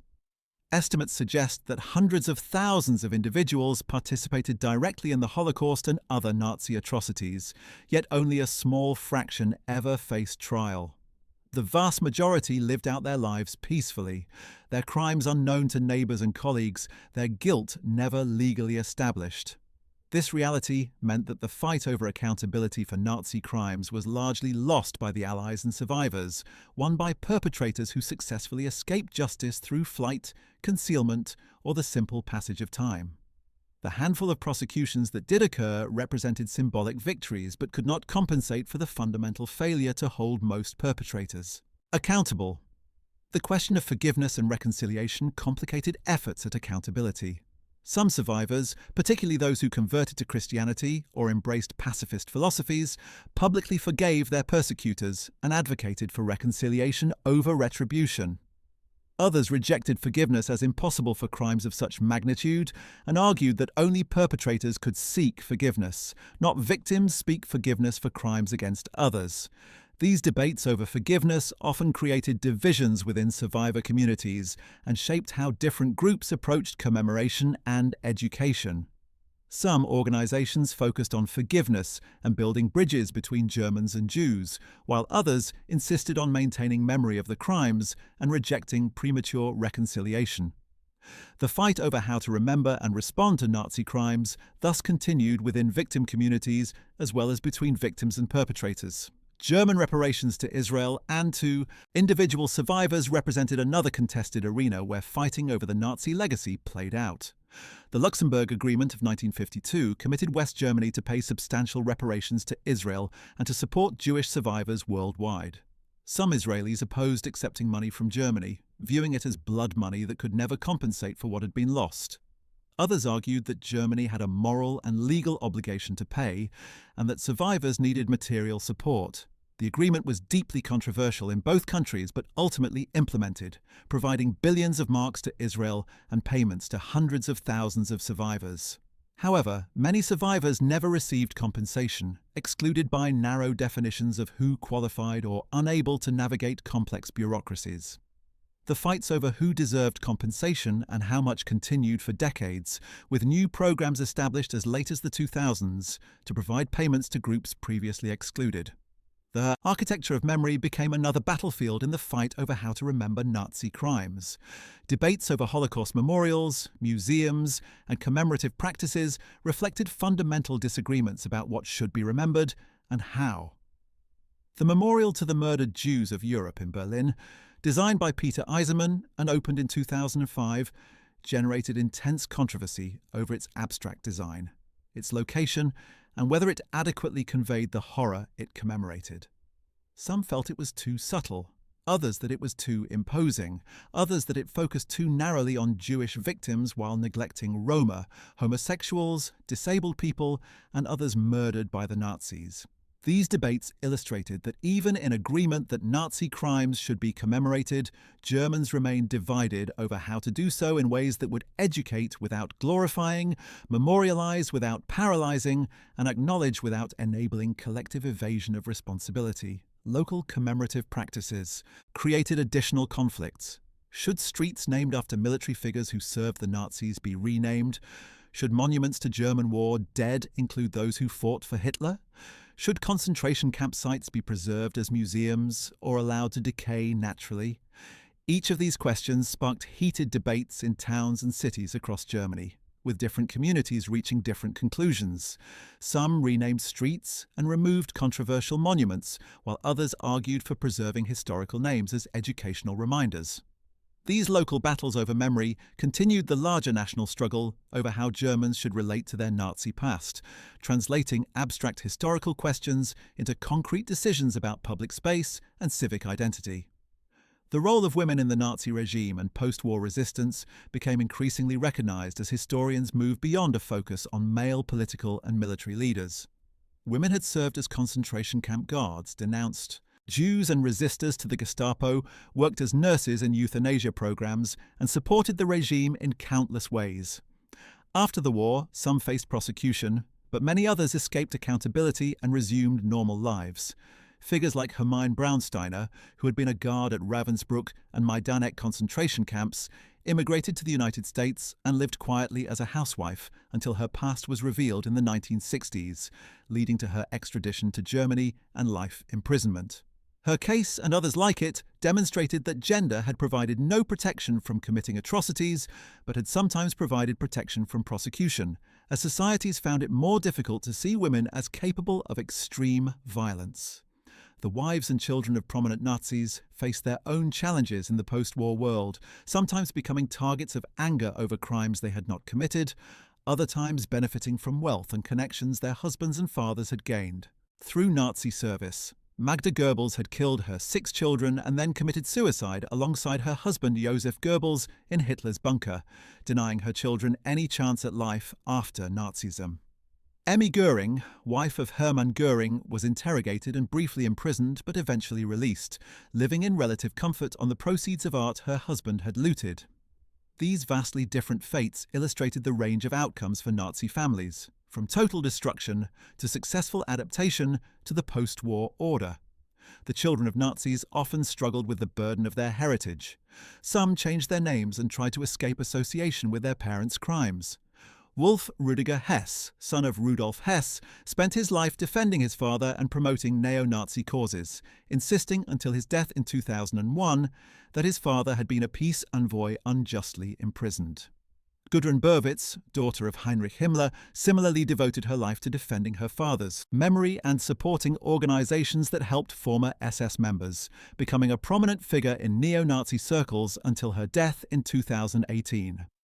These dramatically different responses to Nazi parentage illustrated how the fight over the Nazi legacy extended across generations, with some descendants becoming advocates for remembrance and accountability, while others became defenders of the perpetrators. The phenomenon of Nazi hunting by private individuals and organizations represented another form of continued fighting long after the war's formal end. Simon Wiesenthal, a Holocaust survivor, dedicated his life to tracking down fugitive Nazis and bringing them to justice. His work led to the capture of numerous war criminals, including Franz Stangl and Hermine Braunsteiner. Wiesenthal faced threats, harassment, and occasional violence from neo-Nazi groups who saw him as an enemy, making his work dangerous even decades after the war. The fact that such work remained necessary and perilous demonstrated that the fight between those seeking justice and those evading it continued throughout the post-war decades. Other organizations like the Klarsfeld Foundation carried on similar work, investigating, documenting, and pressuring governments to prosecute Nazi criminals who had escaped initial justice. The declassification of intelligence files in recent decades has revealed the extensive recruitment of former Nazis by intelligence agencies on both sides of the Cold War. Operation Paperclip, the American program to recruit German scientists, brought more than 1,600 scientists to the United States, including some with documented ties to Nazi atrocities. Werner von Braun's use of slave labor in V2 production was well known to American officials who recruited him, but his value to the space program outweighed ethical concerns. Similar programs by the Soviet Union, Britain, and France meant that former Nazis found employment across the world's intelligence and defense establishments their expertise valued more than their pasts judged. This created a situation where some of the same people who had developed weapons to attack the Allies were now developing weapons to defend them, a transformation justified by Cold War necessity, but troubling in its moral implications. Klaus Barbie's case illustrated the extent and consequences of this recruitment.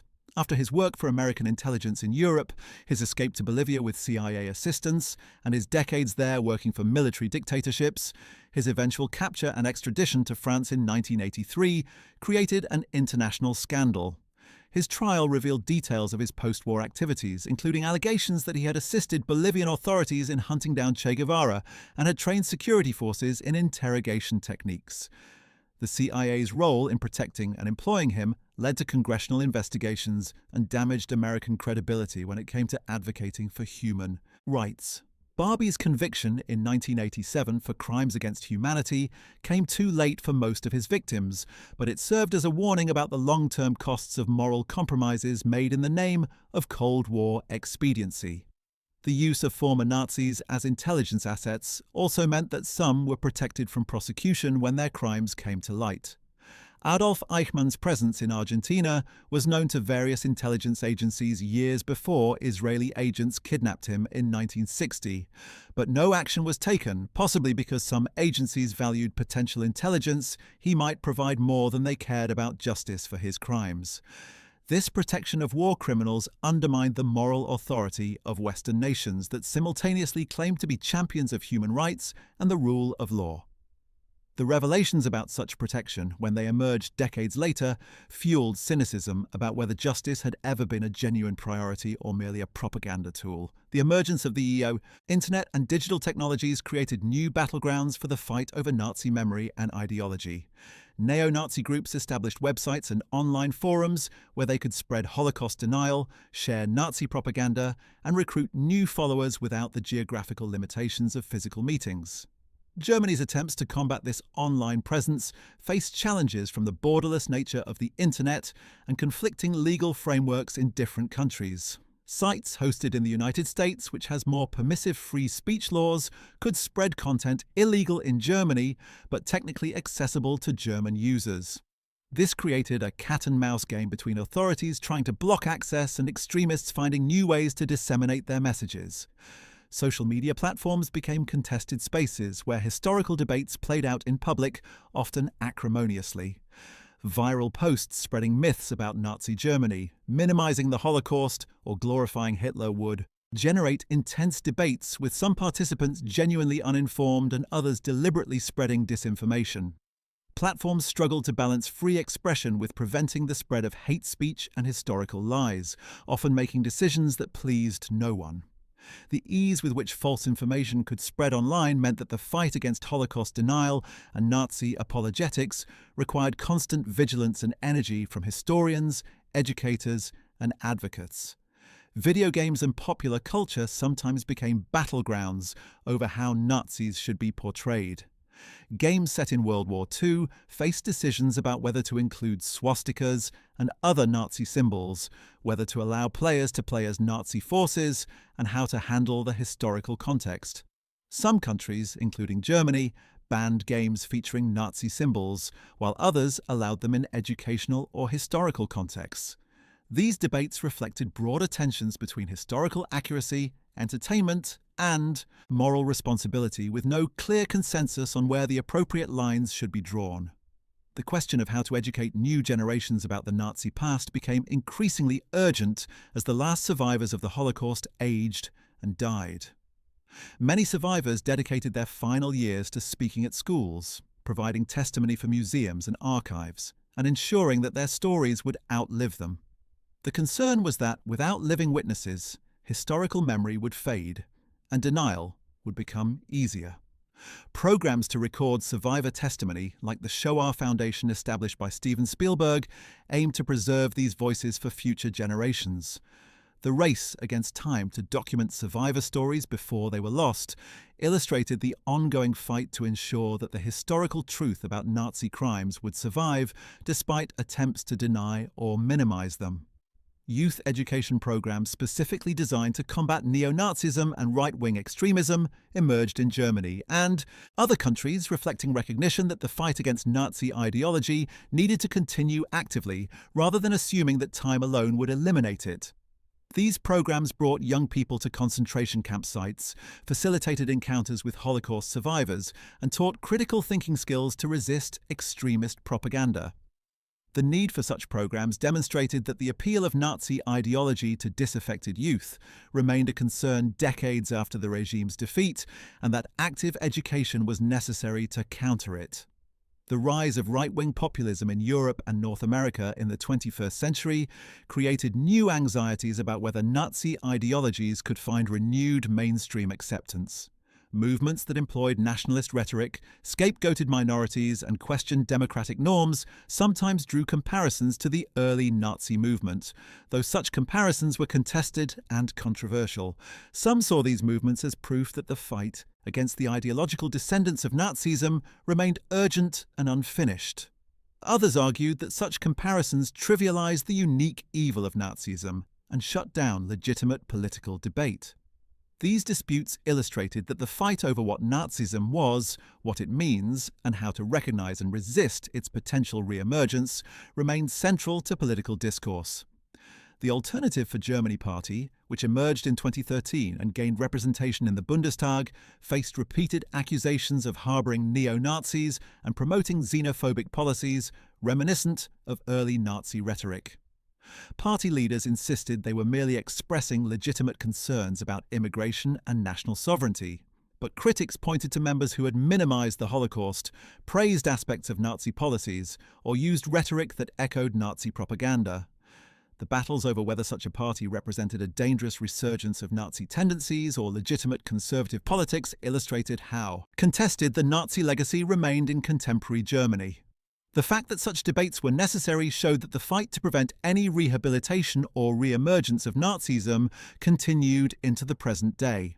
International sports and cultural events sometimes became stages for continued conflicts over Nazi memory. When German teams competed internationally, neo-Nazi hooligans occasionally used the events to display banned symbols or chant prohibited slogans, creating diplomatic incidents and negative publicity. German authorities worked to combat this, banning known extremists from attending events and prosecuting those who violated laws against Nazi propaganda, but the problem persisted.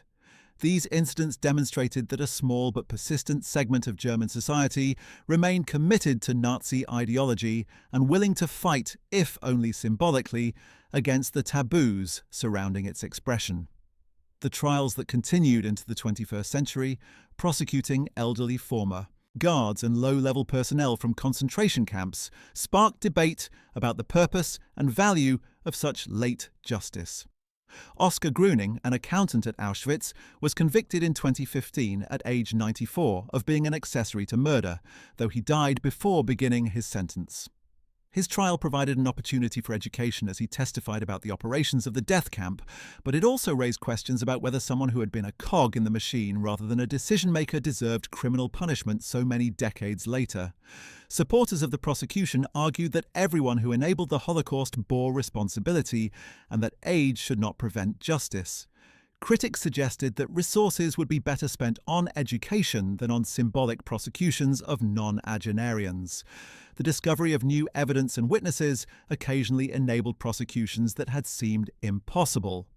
John Demjanjuk's conviction in 2011, based partly on evidence from Soviet archives that had only become accessible after the Cold War ended, showed that the fight to bring perpetrators to justice could achieve results even 70 years after the crimes. However, these late successes highlighted how many perpetrators had escaped justice entirely, having died before evidence against them emerged or was acted upon. The fight for accountability had been partially won in that some perpetrators faced consequences, but largely lost in that most did not. Restitution battles continued into the present day, with new claims emerging as more information became available about looted property and unpaid insurance policies. The Washington Conference on Holocaust-era Assets in 1998 brought together governments and organizations to establish principles for handling such claims, but implementation remained incomplete and contested.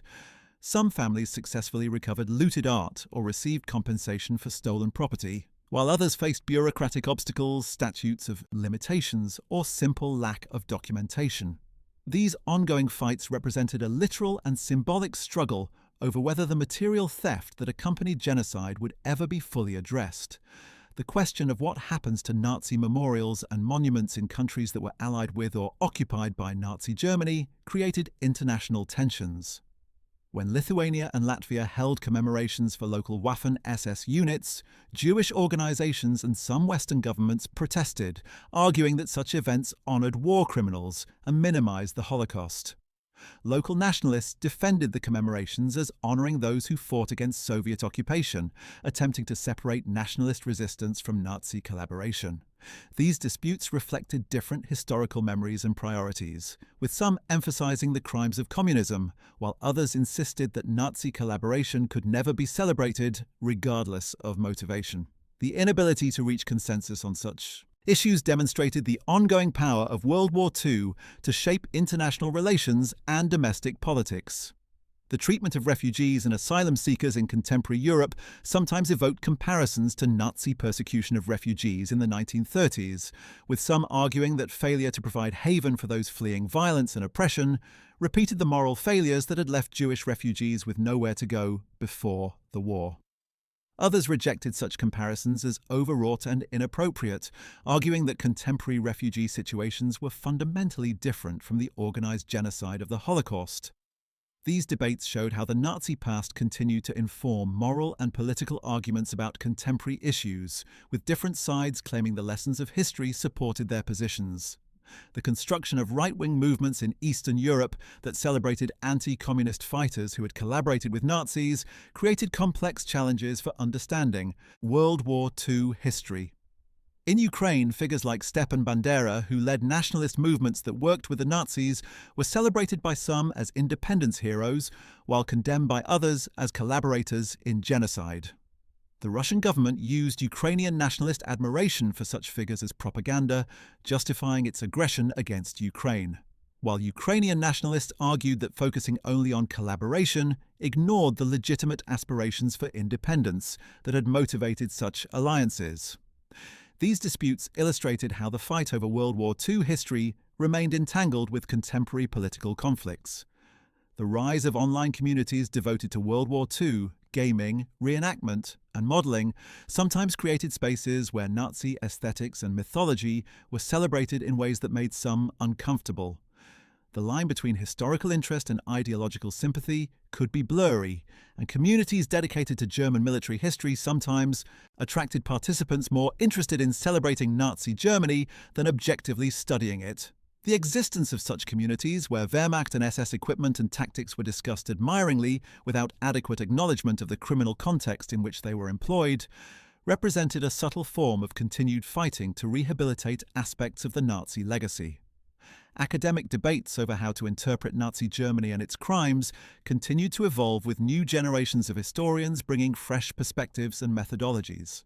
The rise of social history in the 1970s and 1980s shifted focus from political and military leaders to ordinary Germans, examining how regular people had participated in or resisted Nazi policies.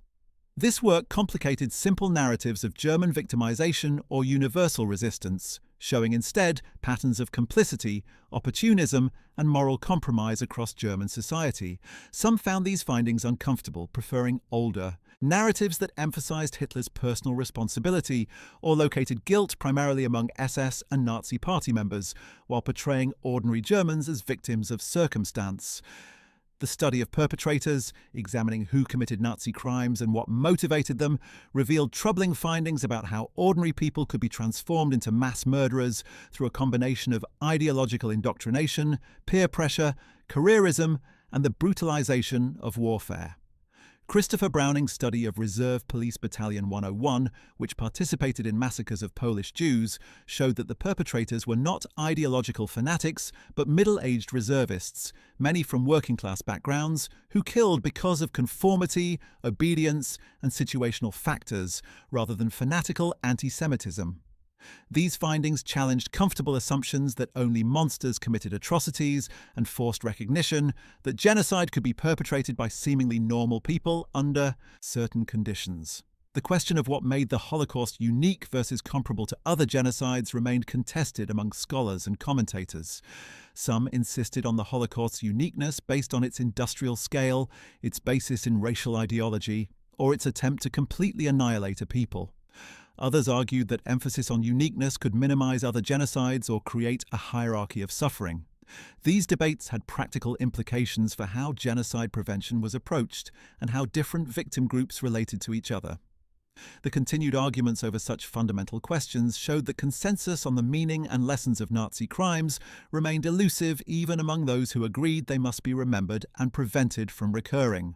The phenomenon of conspiracy theories that blamed Jews for fabricating or exaggerating the Holocaust represented one of the most pernicious forms of continued Nazi-style anti-Semitism. These theories, spread through fringe publications, websites, and social media, claimed that Jews had invented the Holocaust to gain sympathy, extract reparations, or justify the creation of Israel. Such claims required ignoring overwhelming documentation, physical evidence, and testimony from victims, perpetrators, and witnesses. The fact that these theories found audiences and believers demonstrated the persistence of anti-Semitism and the appeal of denialism to those seeking to rehabilitate Nazism or justify contemporary anti-Jewish prejudice.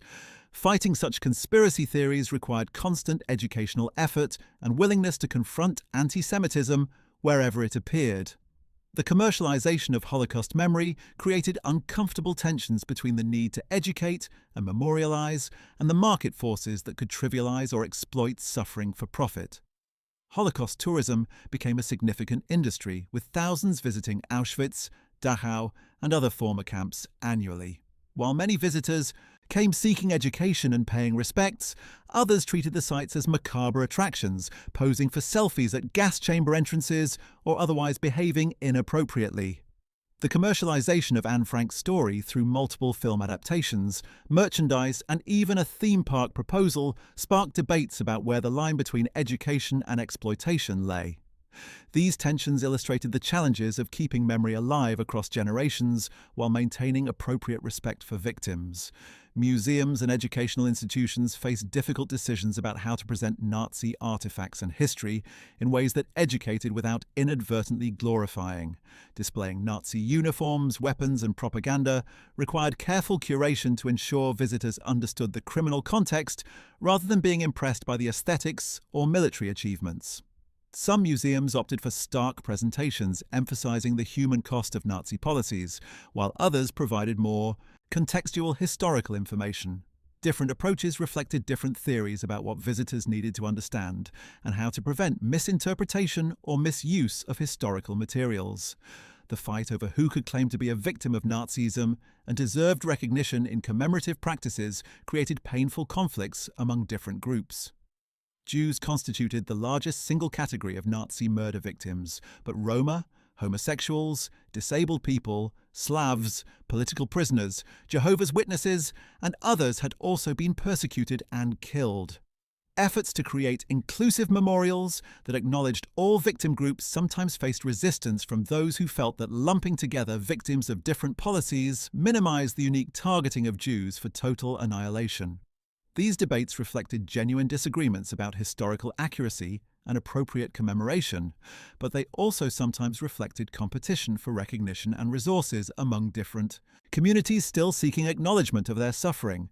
The economic costs of Nazi crimes beyond the immediate destruction of war included lost productivity from millions of murdered people, stolen property never returned, destroyed communities that had been centers of culture and commerce, and the long-term effects of trauma on survivors and their descendants. Calculating these costs in monetary terms proved both practically difficult and morally questionable. Yet such calculations were necessary for restitution and reparations decisions. The gap between calculated damages and actual compensation paid meant that Nazi crimes had economic consequences extending far beyond what perpetrators had paid for, representing another dimension of incomplete justice.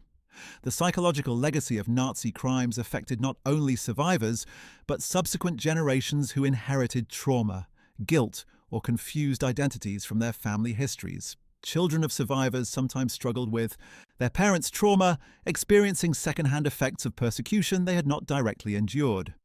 Children of perpetrators faced different challenges, inheriting guilt for crimes they had not committed and struggling to reconcile love for parents with knowledge of their terrible deeds.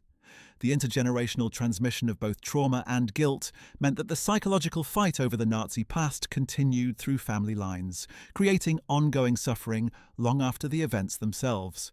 Theological and philosophical attempts to understand how the Holocaust could have happened and what it meant for human nature, divine providence, and moral philosophy generated extensive debate that continued decades after the war.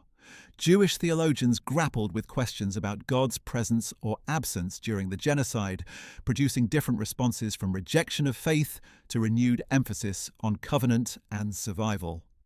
Christian theologians faced challenges about church complicity in anti-Semitism and the inadequacy of theological responses during the crisis.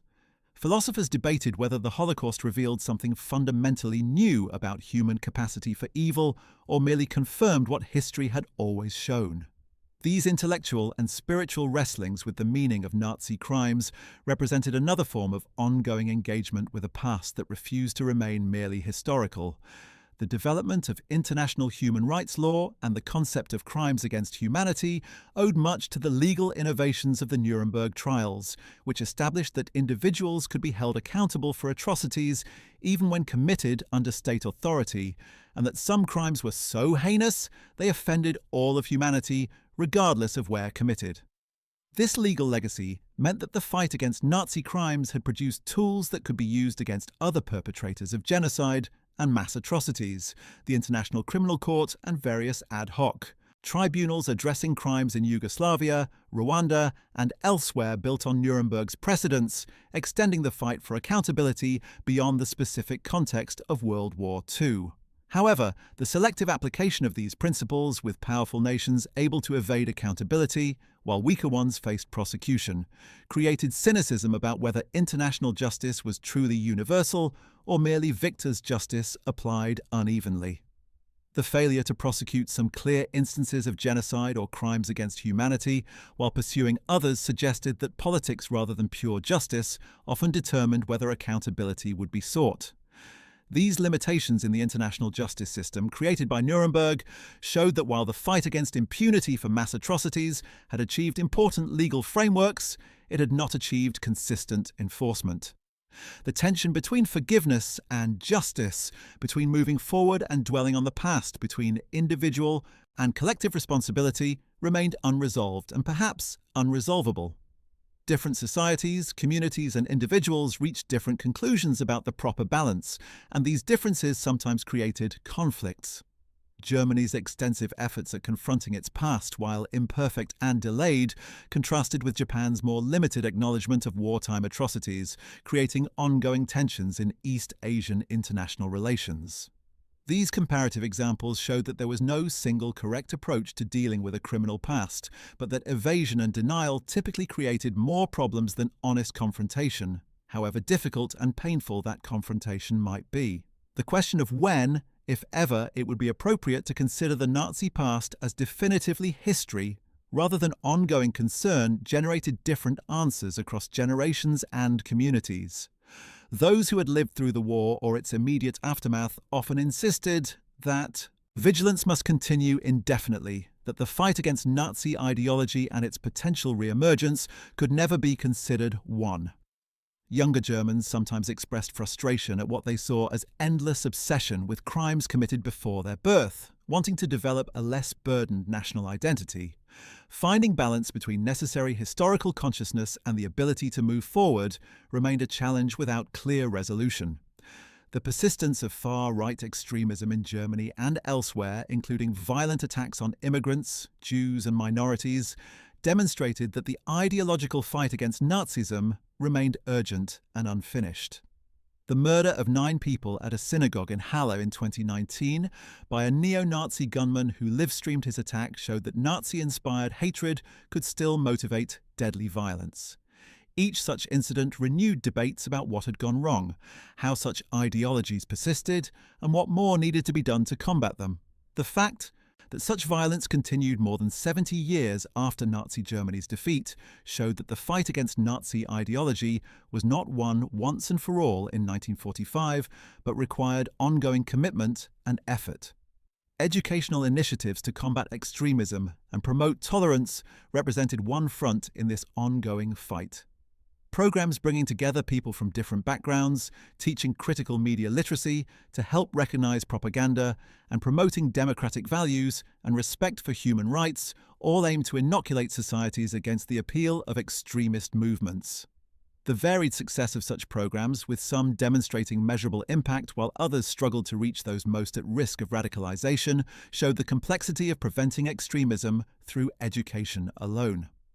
The fight against Nazi ideology and its modern variants required multiple approaches across different sectors of society.